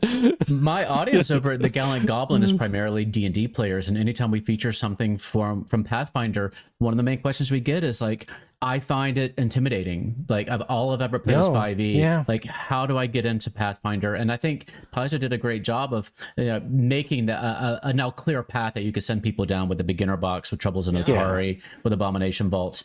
And so I think that's going to do as much for them, like bringing Abomination Vaults to 5e, like having like, this is the world, and then here's how you get into the world. And I think like weirdly, it's a backwards way, right? Because like you said, the ramp used to be beginner box, which I had a lot of fun working on, then Troubles in Atari, then Abomination Vaults. But yeah, I even mentioned that, I think, in maybe one of the responses when we were talking about Abomination Vaults before, but it is exactly, it's a backdoor. You play Abomination Vaults and it's like, hey, I know the town that's in the Pathfinder 2 beginner box, right? So it feels less unfamiliar, even though, you played it in 5e. It's like, oh, we can do more adventuring and learn the game in this same town that we know, and we know all the NPCs. Well, what I tell players, new ones, especially because I actually play with a lot of new players, I say, here's what you need to know. Nothing. Like you will learn your character, and that's all you need to know. Especially if you have a good GM. Like, I know all the rules. You don't need to know. You don't need to know how things work. You need to know enough to make a character, unless you use a pre-built one, right? Or use a pre-built one, and then if they're using a pre-built one, then then just learn the character. But even if you're using your character, and actually this is a big rule I have in my games, I'm like, I will not know your character, especially now we're up to like level 12. I'm like, you have a lot of abilities. You need to know how your character works. I do not need to know how your character works. I got enough things to worry about, and I also know most of the rules. You need to know how your character works and know them inside out. That's all I ask of you. And comparatively, that is a very small portion of the rules that you need to know. But 5e asks even less of players. Oh, you're completely right. One of 5e's virtues you're completely right. is that it asks almost nothing of players. It puts a huge load on the GM to do a lot of difficult rules adjudications, sometimes on the fly, for their group. But it definitely is very undemanding of players. I would think it's easy to onboard new people who are usually onboarded as players. So it's a good thing about it that it does that. Yeah. I don't know. If I was running 5e with my guys, I think we'd get into constant fights. We probably would. Well, we would. That's part of the load that they put on the GMs is also, or the DMs, like I said, it's 5e, is also that because you have to make so many on the fly decisions and do actual rules design. Not like adventure design or world design, but rules design during the game. You would get into, if you have the right group that would get into fights, they're going to get into way more with when you have to do that. Yeah, we need the rules. I've said that we need the rules. We need structure in our lives. I can't do this crazy what are the rules system. That does not work in my world. That is too much. And what seems paradoxical is that the Pathfinder having as many rules and structures as they do, it creates more of a space to be creative in. You know, you really can take the aspects of your character that you want to tell, and mechanically it works too, not just flavor wise. And I think that's something that 5e doesn't necessarily give you, is to be able to draw the mechanics as much into your role play as your flavor stuff. Yeah, there are no because there's no mechanics. Like one of the big issues that people say about 5e is the economy. And if you have no economy, then how do you make things? Like And so everything you want to do has to be approved by your GM, your DM, everything. Mm-hmm. And does someone really want to continuously ask for permission to do things? I mean, seriously. Some groups like it, Steven. I know, but it is some people's jam, especially if they have I have a very improvisational game style for like narrative, and I like letting people like sandboxily just do some weird thing in story. But I don't like to have to improvise the rules completely on my own. Mm-hmm. So, but some people like doing rules improv. Mark Seifter, the guy who wrote the rules, is like, I don't like to make up rules as I go along. Is this? I don't want to improvise the rules on my own. What? Yeah. That's so weird. Why? Because if you say it's a rule, then it becomes official. You're like, I just made that up on the side now, and that is the rule forever. Yes. Really? I've had that issue where people, not at my home group, where people are just like, Mark Seifter let me do this thing, and he didn't comment on it when he was playing at the table, and so it must be right. And it was like, no, I didn't want to be impolite. So like, you're like, it feels like you're being that guy if you're the creator of the game and you go in and like talk about what was off. So. Like, yes, it gives me too much weight on things, so I don't want, in general, I don't want a system that doesn't do any of the work for me, because otherwise I would just create it in advance myself. And that is something that I sometimes do when playing other games, is do the game design, but I don't want to have to do it on the fly and worry about fairness. I know I can do mechanical balance when I come up with a ruling on the fly, but it feels more, it can feel more arbitrary to people. And certainly, like, I mean, even like, my little brother was running an adventure path, and every time he would like make new NPCs, new versions of them, or run the ones in the book, if anything bad happened to his players, they'd be like, is this one of the ones you made, or is it the one from the book? They would always ask that, like, very accusatorily to him. And sometimes it would be the one from the book. But if it was one from the book, they'd be like, oh, okay. Even if the thing in the book was just really unfair, because some encounters in Adventure Path are overtuned or unfair. But if he made it, yeah, they'd be like, yeah, this is your fault. Like, you made this. Wow. And you messed it up. So sometimes having that authority figure in there, and my group is not like that, but I understand it, just makes it easier to get through things than having to make your own judgment call and having to make sure you stay consistent, or at least have the appearance of being fair. Yeah. Wow. So back to the original question, Theo, what do you do with all the? You have more minis than anyone. You have maxis. You unpack everything. Where are they? Like, what do you do with storage?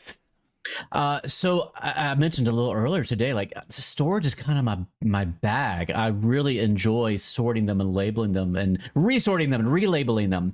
So and we're hoping, one of my dreams is to kind of help introduce an organizational system, maybe on our channel, do a video about how I do organization. Nice. But right now I have, my new house came with like a nice little extra room off the closet.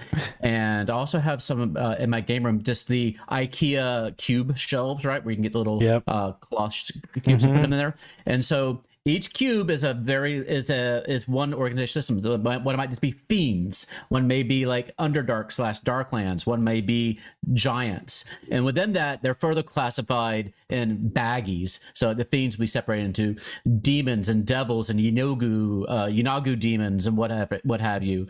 And so they're in the big bin, and then they're further categorized in baggies inside there. So like my box of humanoids has everything from male human casters, male human melee fighters, et cetera, and all the way down to like Tengu and Kenku and everything else, and just in little baggies. And I know I can do a better system than all this, but that's what I have right now. But yeah, and I want to also do something online, like create a database so I know exactly which box and which baggie each individual mini is in. But that would be hiring an intern to do data entry for me. We're not at that level yet. It's not that you like collecting minis, it's that you like organizing minis. That's definitely part of it. I do love like the way I deal with stress is I clean the house. That is my stress relieving activity. I put on an audiobook or like a Too bad you live too far away from me. Otherwise, I'd have you come over to my place. There you clean go. my house. You're with me though, Stephen. What I'm doing now, I'll put on a Roll for Combat podcast. Really? I'm going around. Oh yeah. Really? Combat. Yeah. And which one? Which one are you listening to? Well, I like my Agents of Edgewatch, and so everyone loves Agents. I'm still everyone behind. Loves Agents of Edgewatch. It's secretly very popular. Yeah, I mean, I bounce between like audiobooks and podcasts and things like that. But yeah, those guys are funny. I was mentioning somebody earlier today that I think it was Vanessa or somebody, that I can't let my brain be idle for very long or it starts to go dig up the garden. I need it always to be, on a podcast, on an audio. No, I'm always listening to podcasts. I always have to be, even if I'm taking a shower, I'm listening to a podcast. I have to always be doing 2 to 3 things at once, constantly. Yeah. Vanessa's upset with you that you mentioned Agents of Edgewatch instead of 3-Ring Adventure. If you're gonna listen to today's 3-Ring Adventure, because today, Vanessa, today's the episode where we find out where Zolgath keeps their gold. And it gets quite disgusting. That's all I'm gonna say about that. It's a great episode. Great. Vanessa's so great. And Vanessa is great, except she makes broken characters. Other than that, she's great. So waiting for the feed to catch up for that somebody one. challenging the status quo. No, it's not challenge. It's just broke. She just broke it. But that's okay. That's okay. We're almost done with book 3, and book 4 things get very different. So I'm not so concerned about her overpowered swashbuckler. Mark, that's your fault too. I blame Mark for writing the swashbuckler. Okay, swashbuckler is balanced. It's not overpowered, Steven. Okay. It's a reasonable and fair class. Triplock. It's a fair class. Whatever she was doing, she could be doing with like a fighter or a barbarian. That's true. I know. I'm making fun of you, Vanessa, because that's what I do. Vanessa we call her the yo-yo, because she's always going up and down, because she's always, I charge, boom, boom, boom, and she's down, and then she gets healed, and she's back up, and then she goes back down. That doesn't sound overpowered to me. That sounds like she's taking it as well as she's given it. I know. I'm kidding. It means you're balanced. Your game is balanced. That's right. If you don't have conflict, there is no game. So I have to invent conflict in every aspect of my life, including dealing with my own players. But yeah, it's funny because the Agents of Edgewatch is extremely popular, but no one ever talks about it. It's like the quiet podcast because there's not a lot of interaction. But trust me, it is woefully unbelievable. It was number one in Luxembourg, the number one gaming podcast in Luxembourg. In all of Luxembourg? In all of Luxembourg. They love us in Luxembourg. I don't know why. I think you're going to have to throw some Easter eggs into the adventure. I know. That's what we say there. But then the Three Ring Adventure, they are really chatty. They really talk a lot in the Discord. They're talking a lot during the game. I think it's also just the dynamic is different because the Agents of Edgewatch are much more serious. That's what speaks so well of your network, though, is to have such a diverse range of feels for the show. Like they really do feel entirely different. Oh, they're depending on totally what you different. Enjoy. Yeah, they're very different podcasts. Yeah, whatever you want to grab onto, you'll grab onto, but they're all really good. Yeah, they're very different, and also there is a subtle difference also because the Agent of Edgewatch, we've been playing together for some of these guys for 40 years and at least 20-25 years minimum. Three Ring is a lot less, but it's fine. I mean, it's still a good podcast. We've only been playing together for 2 or 3 years, so there is a bit more of a different feel to it. That comfort level is kind of cool, though, when you have this old group. You can tell it's like an old group of buddies. Oh, yeah. Comfort level is really good. Yeah, and I think that's part of it is that people like listen to it and they're like, oh, yeah, these are an old group that have been playing together literally forever and have been friends for 30 plus years. So we, it's just funny. But no, Vanessa, she runs a great character. And she has a lot of complexities with her character. She complains about the balance constantly, Mark, that it's overtuned. And I say, suck it. Deal with it. You said in chat that that's not what she says, and that her fighter in Ruby Phoenix is actually overpowered. Oh, yeah, no. She's not. No, Alhara's not overpowered. If anything, she is underpowered. I just have to make fun of her because that's my job. Lawful That's your actual Evil. Job? That is my job. You can be paid to make fun of Vanessa. I get paid to make fun of Vanessa. Why? Who's paying you for that? Me. I pay myself.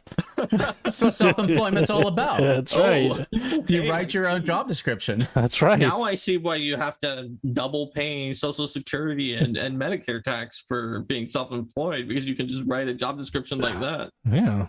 That's it. Hey, that's the way it goes. But so you have all your minis, you organize them all, you review them all. Because I always think that I watch some of your videos on your YouTube show. I'm like, wow, that's a nice mini. That's big. Now what do you do with it? What are you going to do with that thing? Oh, and there's a whole shelf behind my game table with all the big dragons. Like, I love these IKEA shelves. They're just everywhere. And I have like the bins, but all the like really cool like demon lords and arc devils and everything else to kind of show them off on the thing. Yeah, I mean, I'm hoping to like, I keep seeing these and they always inspire more story ideas. There's never enough time to tell all the stories that I want to tell with them. And so I have to keep a little, some separated away that really, really give me ideas that I can bring in. We're finally going to start doing more actual plays on our little channel too. And so we're going to have to figure out how to fit Lolth the Spider Queen into our Alkenstar adventure. I don't know how that's going to work, but we're going to figure it out. Yeah, do you actually do? So I was in a game of D&D 4th edition. And even first, believe it or not, way back in first edition. And it was Seth from Agents of Edgewatch. He was our GM, DM. And he would build adventures on the fly based on the minis he had at his house. Yeah. So he would literally just come up with whatever he had lying around. So it never occurred to me at the time to maybe buy him like lots of goblins and other easier ones, because he always had the good ones, and then we'd always be fighting the same. He had sturges. Ugh, we were always fighting sturges. I hate those things. Of course, dragons, because he always had a dragon. It's like whatever mini he had is what we ended up fighting. Everyone hates sturges, especially in 3.5 when they did constitution damage. we had like a 15th level sorcerer in our party, and the thing he was most afraid of in the world was sturges. I hear so the folks he got hit by a phantasmal killer, and Linda was jamming. She's like, I wonder what his greatest fear is. I was like, I think it might still be sturges, and the player's like, it's sturges. So like these phantasmal sturges appeared. I do hear that the people in Ravenmore though quite like their sturges. That's true. They have their benefits too. They can be very good their pets. pet sturges. Mm-hmm. This is true. And to speak to Stephen, we're talking about like kind of using the minis to inspire stories. That's what I sometimes recommend for new players, because I've often brought, like, especially with 5e, you really can sit down anybody at the table and teach them how to play without having knowing anything. And I would just sometimes, if they don't know how to make a character, I'll just take some of my favorite little PC minis out and lay them on the table. Like, what draws your attention? Like, what makes you excited? And they'll just grab a mini and create a character off of that. So just using those as inspiration too is kind of cool. So, do we have anything else we want to talk about, Theo? Any mini-related, I don't know, injuries? Can you tell me about? Like, I was walking to the bathroom, and one day I stepped on my. Normally, it's a 4-sided die. That's the one you always hear about. But I imagine. Oh yeah. I'm trying to see if I have a picture on here, because I do have an incident. Not me in particular. Let me see if I can find this picture. But we did have a fight in the house between our new cat Dax and our gold dragon. They had become friends at first. Oh yeah, I can see that. See there. That's funny. They were friendly with each other. When this picture was made. Yes. They were chatting. They were getting along well. The dragon was scratching the cat up under the chin where the cat likes it. And then I walk away and I hear a crash. And the gold dragon had done something to offend the kitty, and the kitty Daxie knocked the gold dragon off the table and knocked the fire breath right out of its mouth. It had a little like thing of like plastic thing, the breath coming out, just shattered. This is gone. And so that was sort of the major incident we had in the house of kitty on mini violence. And so we had to sit down and talk to them, do some conflict resolution, and it ended up being okay after that. But yeah, it happens. Is that an increasing subsector of violence these days? Kitty on mini violence? Kitty on mini violence, yeah, especially during the pandemic when the people aren't necessarily getting out there and interacting with each other. It's other things. And the kitties and the minis sometimes just don't get on. There's a monster based on that, the Piss Middle. From, yeah. You made that up. The Piss, no. It's a real, actual Paizo I don't monster. believe you. It's a real monster. It's Piss Middle. A few creatures delight in causing senseless chaos more than the feared Piss Middle. These felines look startlingly similar to domestic cats except for their towering size. The largest recorded sighting being over 70 feet tall at the shoulders. Though Piss Middles are ferocious predators and will eat nearly anything, many survivors of Piss Middle attacks report the colossal cats simply batting them around like toys, sending humanoids flying in various directions before appearing to grow bored, unceremoniously departing. Many adventurers swear that the monstrous felines simply enjoy wreaking havoc upon the battlefield rather than being primarily motivated by food. Some reports describe the Piss Middle snatching provisions to eat after growing bored of knocking about its victims. It's a creature 21 gargantuan animal. There you go. Is that real? So it's yes, it is, Stephen. You should know better than anyone after how many people called our dungeon ancestry not real. That real things sometimes get created on April Fool's Day. It was in one of the April Fool's bestiaries that Paizo published online. So I didn't know that. Written by the Pathfinder senior editor Avi Cool, with the art by Eleanor Farron on Paizo.com. Here I can link to the blog. Is it this? Was it this April Fool's? Or, no, it was a couple years ago. This year was the vestiary. It had like the head cannon. Right, I saw that one. So, Mark, you're the expert on dragons. Are there any dragons out there that have kitties or that creature as a mortal enemy? It would have the Piss Middle as a mortal enemy. I guess after what happened to your gold dragon, probably now gold dragons are going to be wary of gold dragons because like gold dragons they care a lot about their lawful good. They're a little arrogant, but they care a lot about each other and their pride. And so after your gold dragon told the other gold dragons about how the Piss Middle attacked it and like destroyed its ability to breathe fire forever, like your gold dragon might have needed to perform the Lux Aeterna ritual to recover from this, and it could have caused the other gold dragons to go on a vengeance spree against Piss Middle. And by the way, there a question. Yeah, did they ask? I actually know the answer. This dragon ancestry says medium or small. I may have misread, but is there a mechanic or difference between the two for a dragon, whether a medium or small? And as far as I know, no, there's no difference. There are very, very few. Well, Mark is always the exactest. I'm the generalist. So go for it. The differences are incredibly minor. So anything that is relative in size, so like if there's a giant frog that is medium and can eat anything that's smaller than it, then if you're small, it can eat you. Yes, then you're in trouble. That's right. If you can trip anything up to 2 sizes bigger than you, then if it's huge, you can't trip it, whereas a medium person could. But if there's an area that is narrow and can only fit, and you have to it's difficult terrain if it's 1 size smaller than you, and you have to use the squeeze action and spend like 10 minutes. If it's 2 sizes smaller than you, then if you're small, you could move normally, and then you might be able to get through it just as difficult terrain instead of spending 10 minutes squeezing and contorting your way into it. So you can get into smaller places, and anytime that your relative size is an advantage to you, then it is. But that's about it. There's not like all that messed up stuff in some editions where it's like you get a +1 to like these 4 things and a -4 to these and a +2 to acrobatics and a +4 to stealth, and like that is a whole bundle of incentives that make it so that for certain characters you are kind of like screwed over if you try to play a small character, and it makes it so that the number of concepts you can play are a lot less. So we got rid of a lot of those. Cheese of Ages, $5. Speaking of dragon size related issues, Mark, what do you think it would take balance-wise to make an ancestry that starts large? Well, that is a good question. And I think the answer is that you could just do it. Just don't give them reach.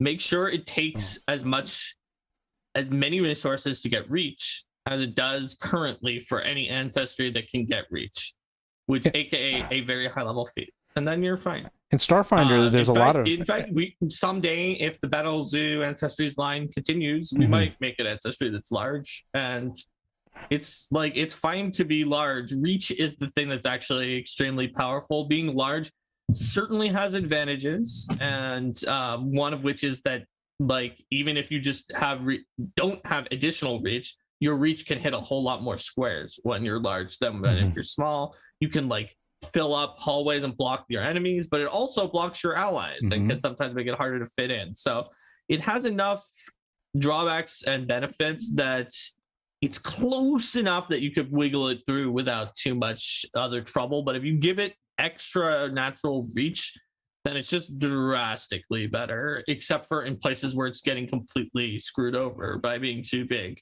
So it's too swingy, right? It's like either you're just way better than everyone else, or the GM is throwing you into things where you're just always being at a disadvantage, and you still might be better than everyone else. Yeah, I would say Starfinder has a lot of ancestries that are large.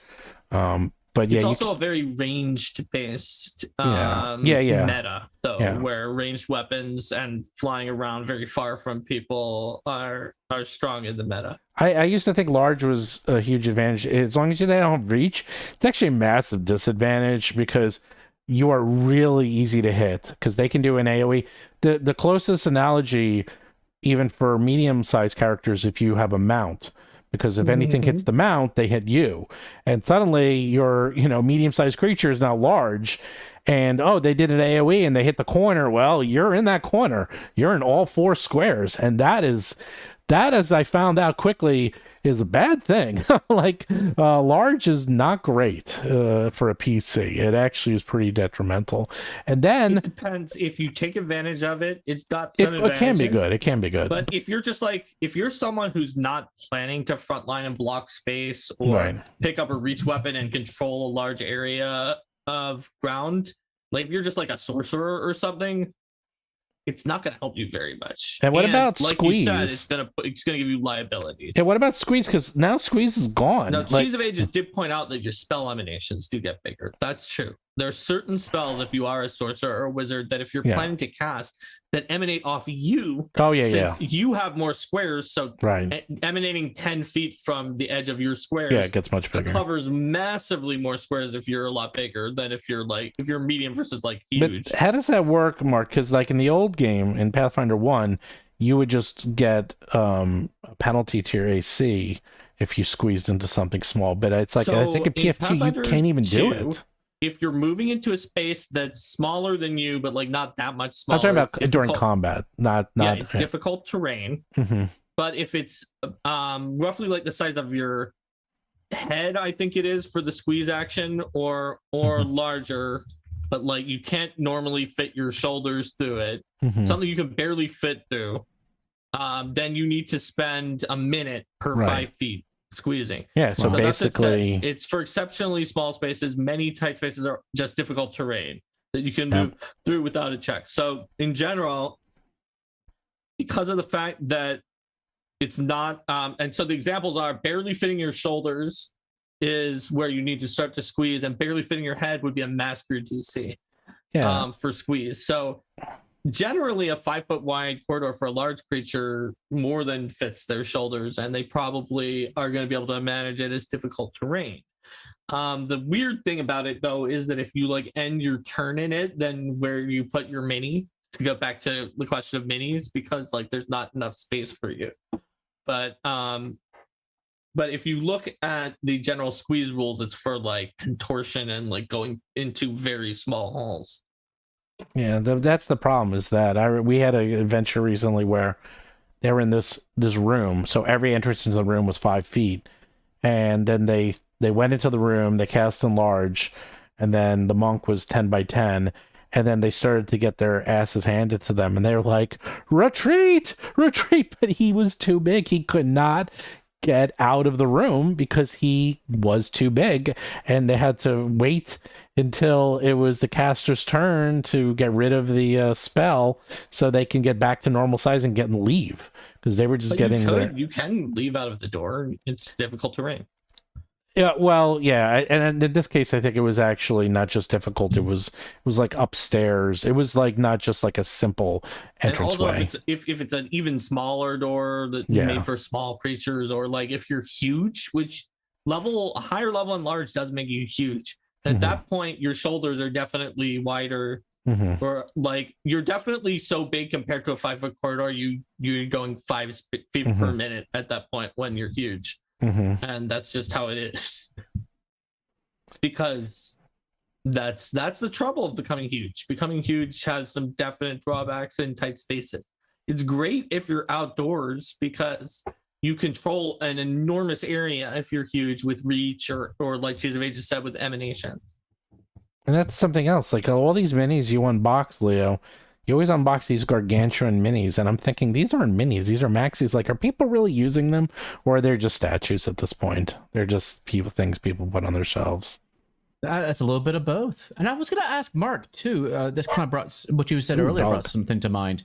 It feels like with Starfinder and Pathfinder 2nd Edition, and Steve, you could speak to this with maybe later editions of D&D, it feels like the rules are being written with the idea that people are using either minis or something to represent combat. There's a lot of focus on the grid and how you distribute spells and things like that. So it seems like the assumption in the rules is that you're either using a VTT or minis to do combat. Does that make some more than they did in the past? I think most people do. My group plays Theater of the Mind, but you need some significant ability to imagine the geometric space and to understand like some of the effects of movement and things like that by like analyzing them before you can do it in Theater of the Mind reliably.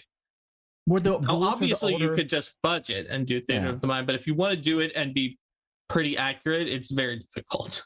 Were previous editions of like D&D that's focused on the grid and the minis as these new versions are? 4E was. 3 was. Yeah. 2nd edition was less. No. And 5E theoretically minis are an alternate role. Yeah, in fact, the way it works, 4E was all tactics and very grid based. 3.5 was grid based, actually heavily grid based. So was 3. 2 was a miniatures handbook. Yeah, 2 is minute. 2 is half and half. Obviously, first edition was all minis based, and 5 is actually, they tell you to do theater of the mind. They're like, they went, because you know why? Because 4E was such a failure for Hasbro, and they went so heavy into tactical combat that I think they just did as much of a 180 as you could. And when I ran 5E, I tried to theater of the mind. It was okay. It's if you do it using like close, near, far rules, like if you use the specific rules of like where people are, and so they go, okay, I move, and you can move from like one segment to another, then it's okay. You have to be careful, and you have to have mature players. I personally like having minis. I mean, like, my group is extremely tactical. And we also play board games, so to us it's like the rules are the rules, and we count out every square. And if you can't make it, the difference between, if I have 30 feet of movement and if I want to get there, they will figure out, it's like, crap, it takes 35. That's 2 actions. That's not 1 action. Yeah. That is a big deal in combat. Like, you just lost an action. So we are and that's our group though. But as Mark doesn't do it that way. They're just like, we're very tactical, whatever. But we do it in theater of the mind anyway. Wow. And it's very difficult. Everyone in Mark's group is geniuses. Everyone's like, I have a perfect analogy. Do you play chess in your mind with your friends too, Mark? Are you one of those? No. But everyone in my home group except for one person were a home group that we started at MIT. So like I guess we have 3 physics PhDs. Wow. But when I tried to ask them about a question that someone asked me online on paizo.com about like the whirlwind, like the fluid dynamics of like the whirlwind for an air elemental and how much volume it would take up as a whirlwind, because it didn't give a lot of specifics in the effects in Pathfinder first. They told me what you would expect to get from a physics PhD, which was like, Mark, that is not my area of physics. I work on quantum physics. Of course, I don't know how to do this. I think that he just didn't want to deal with it. He's like, I'm not getting paid for this. I'm not dealing with it. So we'll take one more question. And someone asked, is there an estimation as to when we receive the physical Battlezoo books, including the adventure path? Yes, as soon as I get them. Again, it is coming from China. As soon as I get them, I will send them out. We still need to finish off, but the other 2, we finished our part. It's just China. It's taken a while. There's a global shipping crisis. We're doing the best we can. There's a war going on. That is, there is. There's a lot going on right now. COVID is resurging in China too. Shanghai is a mess. Yeah. So it's rough. It's as fast as we get them. The good news is they are getting printed up. The house that we use is the same one as Paizo. I mean, you can see Paizo's been having a lot of issues. So like Book of the Dead is way later than they wanted it to be. I mean, I have smaller shipments, but as quickly as possible. And the other thing I'm going to do is as the books come in, I mean, it's one of these good news bad news things. If you order just Battlezoo Bestiary, it'll ship out. Out like whatever books you order. As the books come in, we're going to ship them. That's awesome. So that way you don't have to wait. Like if like obviously if you order all three, you'll still get you'll have to you'll have to wait. But I didn't want everyone to pay shipping twice, and that we're thinking of that because some of the shipping costs, I mean, the United States isn't that bad, but pretty much everywhere else, it's like shipping is really gone expensive. And so if you especially ordered the Canada, multiple, you might have to wait. You have to wait. You can save on shipping costs. Yeah, you have to wait. Okay. Unless like we thought about it, but I didn't think.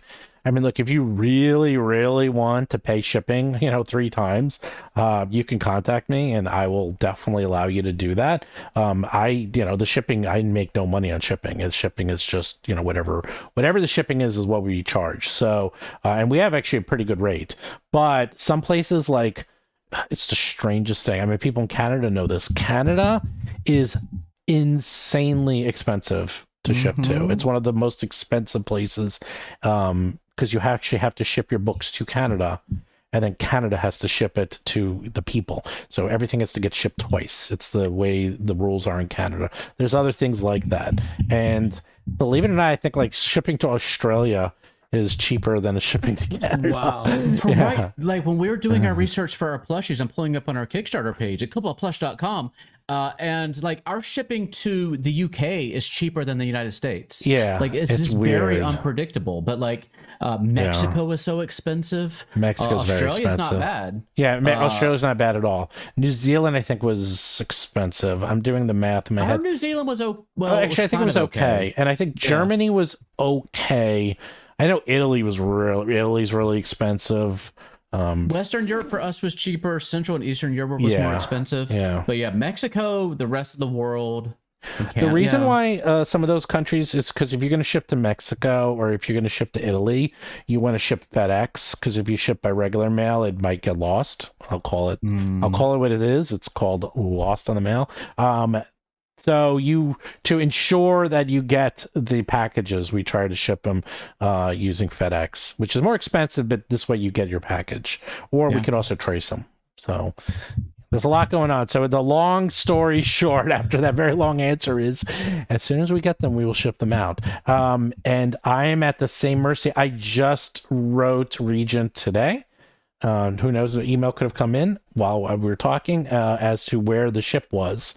In fact, if they give me the ship number, I could probably look it up on one of those websites that says where it is in the ocean, and I can see where it is. And that could be another reason why everyone's buying the PDFs, because you get the PDFs right away, and as opposed to waiting 4 months.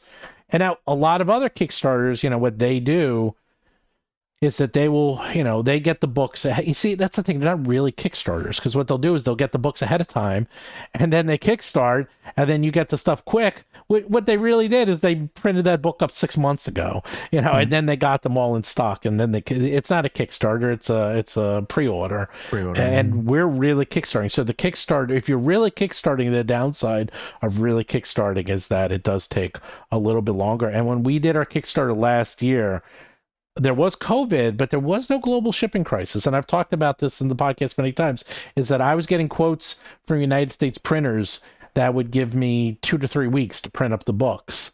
And then after the global shipping crisis, I went back to those same printers, see if I could get them faster. And they would say 9 months to a year, the same printer. And they were just like, we can't get paper, and we can't get anything out. And so I'm going as fast as we can. Sorry.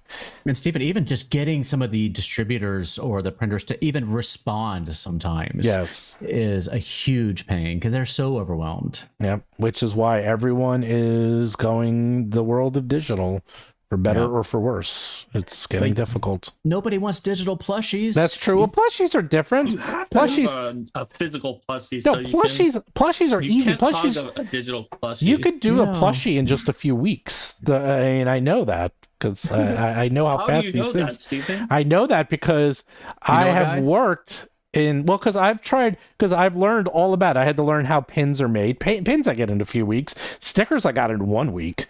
Stickers were easy. Wow, that's actually incredible. Yeah, well, stickers are actually... You actually got them in your hands in 1 week? That means they must have made them instantly.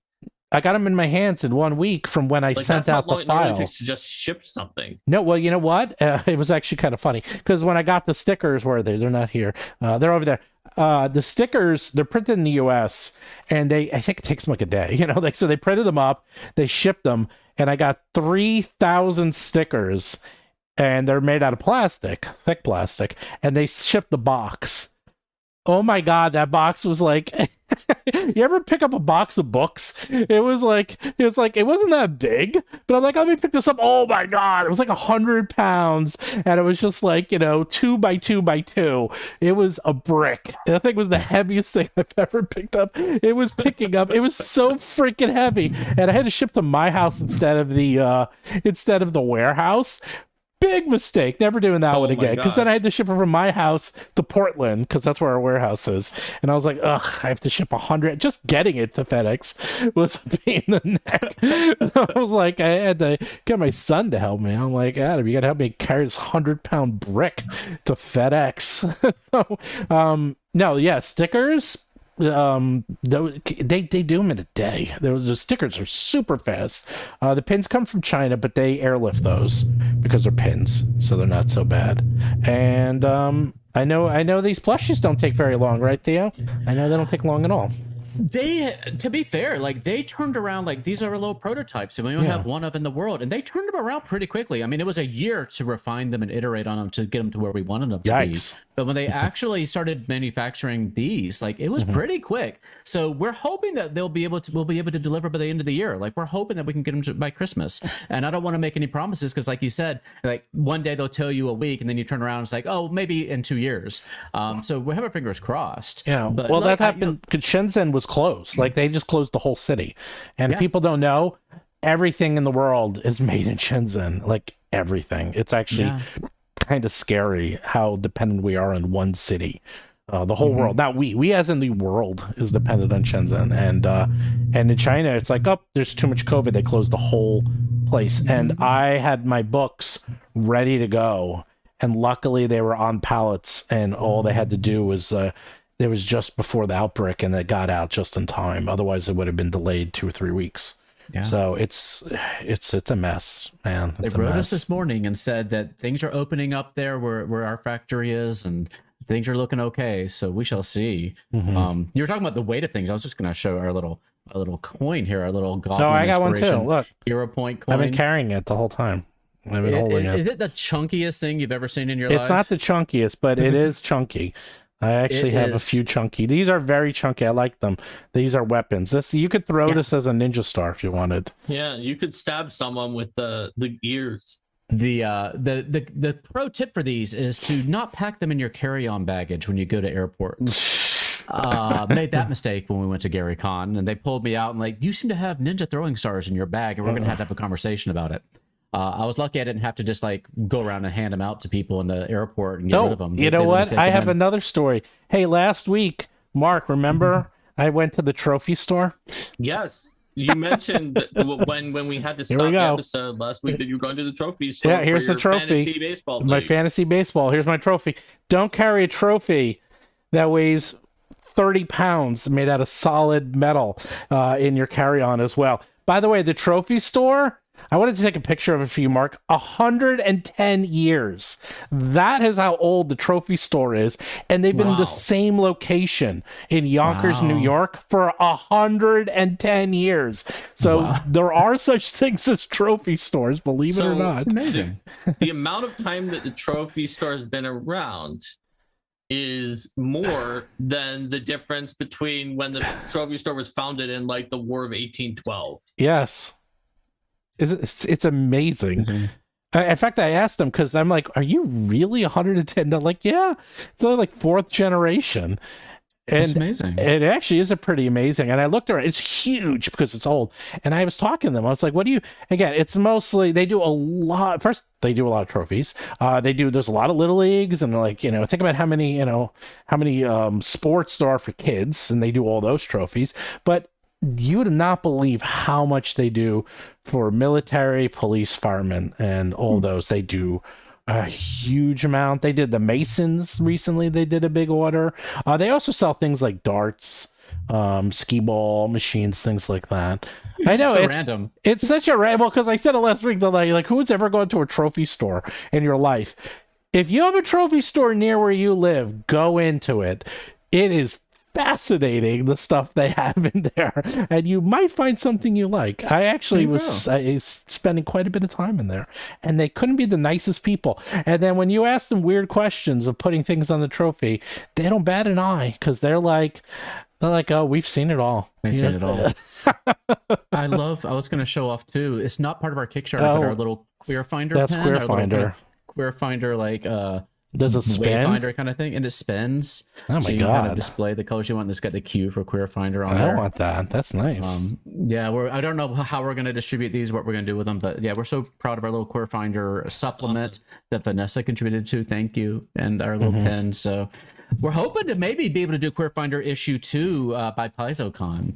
Awesome. That'd be a good timing for it. Yeah, I'm supposed to contribute to that, but I'm so busy. Everybody's so busy. I know. Oh gosh, Satine is contributing to that one as well. Oh, okay. So we're hoping to put it together. It's going to be. I don't know if we're going to be able to make it, but we can at least do like a pre-launch. If I get an idea, I can write almost as fast as Mark. If I get an idea, I can crank something out in an afternoon, like a whole article. Yeah. Oh, you have one. You have a Queer Finder pen? Think about it. Yeah. I actually have some ideas. I gave you some ideas for Queer Finder. I am jealous, Vanessa. I am jealous that you have a pen. You have a spinny get you a pen, thing. Steven. We'll get you a pen. See, Vanessa, I have things that you do not have. And aren't I sponsoring your new podcast or something? Aren't I like the sponsor? I don't even know. Oh, okay. No, yeah, we are. We're partners in our upcoming little Alkenstar podcast. I think Vanessa's going to pop in and be a little guest star. You should come in and I don't know if you guest on other podcasts. Oh God, yeah. Be a little player. Yeah, I would love that. Yeah, I have the Alkenstar book for a couple months now. And looked it over. I always like that part of the world. That's like my favorite part of the world, and I couldn't wait. And the art, man, I don't know who's doing the new Adventure Path. The art in that book is phenomenal. There's a really good artwork in that. Also, anything that deals with explosions, I find is better in terms of artwork because you just get, it's sure you have these regal like elves going through the forest, but it doesn't compare to like a goblin blowing up something. When it comes to artwork, it's very easy to make good artwork with explosions. I tell you, it's always dynamic. So I'm so jealous that you have your hands on the adventure already. They finally sent. We've been in touch with Paizo. They finally sent our NDA that I signed last night. So hopefully I can get my hands on it because I really want to see what they put together for this. Yeah, and I know a lot of people loved this is a weird plug, but people really liked the player's guide for the new Adventure Path. Yeah, because they put a chart in there. I wonder where he got that idea to put a chart explaining everything clearly, Mark. I wonder where Patrick got that idea from, Mark Seifter. Could it be we did that first and then we had that idea of a simple charting system explaining everything, and Patrick stole that from us and put it in the player's guide? I don't know how the timing is. Oh, I know the timing. He did that for us like 6 months ago, and I was like, "Wow, that's probably a good idea. We should do that too." Because everyone's been saying how good of an idea it is in all of players' guides. I was like, "We did it first. That was actually my idea." And if you haven't seen it, it just lays out what they recommend for like your ancestry, for your feats, for your class, what's well supported in the adventure, and then kind of what's kind of neutral, and then what's maybe not recommended. And it's super useful for people coming in wanting to know how to make a good character for this. I know. I'm big into like charts and simplicity, and we put a couple of charts like that in our adventure path. One of the big ones is distance. I guarantee it's going to be stolen. Is that we have a distance chart that shows from any place to any place, just X, Y, like, oh, I'm going here to here, miles. And then you can figure out time. Because that is one of the biggest pet peeves in my adventure paths that I run, is if there's a lot of traveling.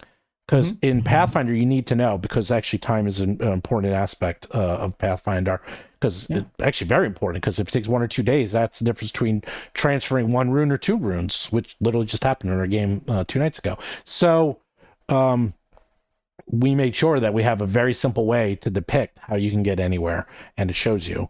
So we're doing a lot of charts like that to make your life really easy in our adventure paths. So I think somebody out there has put together a website for the Sword Coast for D&D, where it's sort of like a Google Maps. You could put 2 places in there and it tells you your travel distance if you're going by air or land or whatever. Because I remember using that for Storm King's Thunder when I was running that. I love those kind of tools. It's so useful. So here we go. So that's what we should do. Vanessa and I will join your adventure path, and we'll play brother and sister, just like Alhara and Darius. And we have to be goblins. We'll have to be goblins that blow things up. I think Vanessa was already thinking about being a Cobalt inventor. No, even better. We'll be Cobalts that blow things up. Oh my god, I love inventor. That's like my favorite new class. I know, right? I love inventor. I'm trying to talk. I want to talk one of my players into being an inventor, and I want to talk one of them into being a Knoll Witch. Those are the two I want in my game. Of the classes that are currently out right now, inventor is the most recent one that I wrote. Oh, well, cool. then in that case, I don't like it as much. But Thaumaturge is coming soon. I know you love that Thaumaturge. You talk about it all the time. It's actually someone made a note that Thaumaturge was the most suggested one of the class classes for that dragons. A lot of dragons like to be. It's because dragons are obsessed with collecting hoards and objects, and thaumaturges collect objects and use them.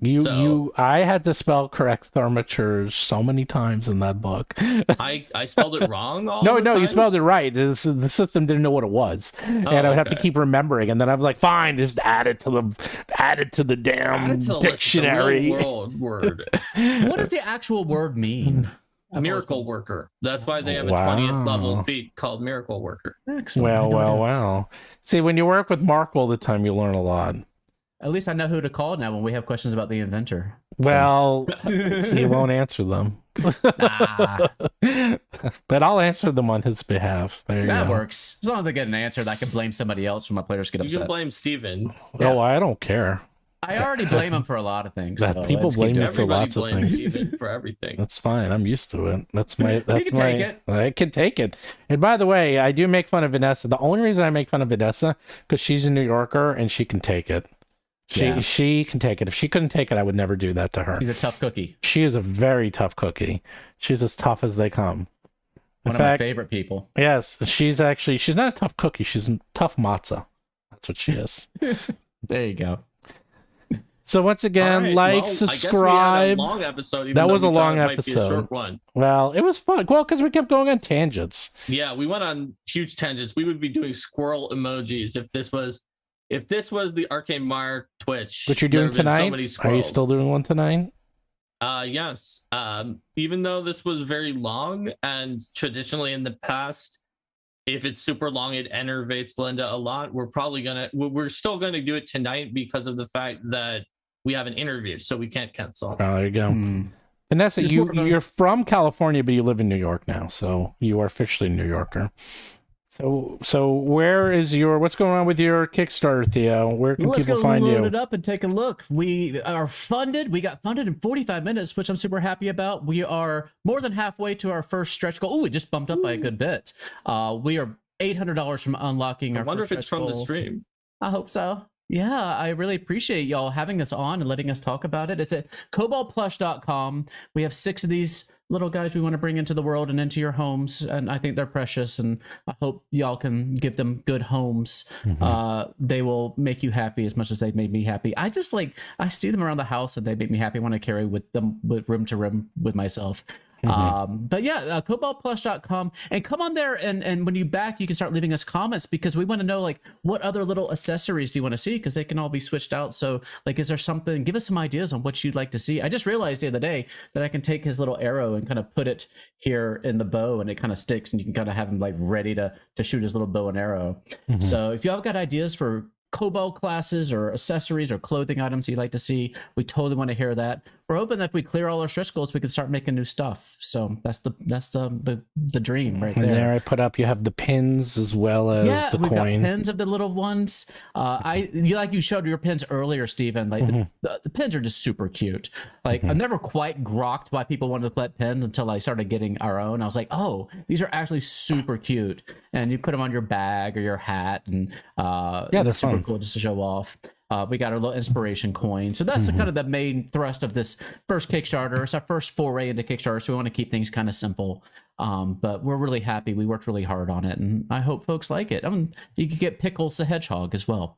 I just want Pickles. The little pet. Pickles in his cute little carrying case. When I got this, I couldn't have been more happy. Oh, that's a good idea. I gotta steal that one. And then we have, of course, our Jewel of the Indigo Isles and Ancestry Dragons and Ancestry Dungeon and Battles of Bestiary. We got a lot, and 3 of those 4 are out right now. Jewel of the Indigo Isles.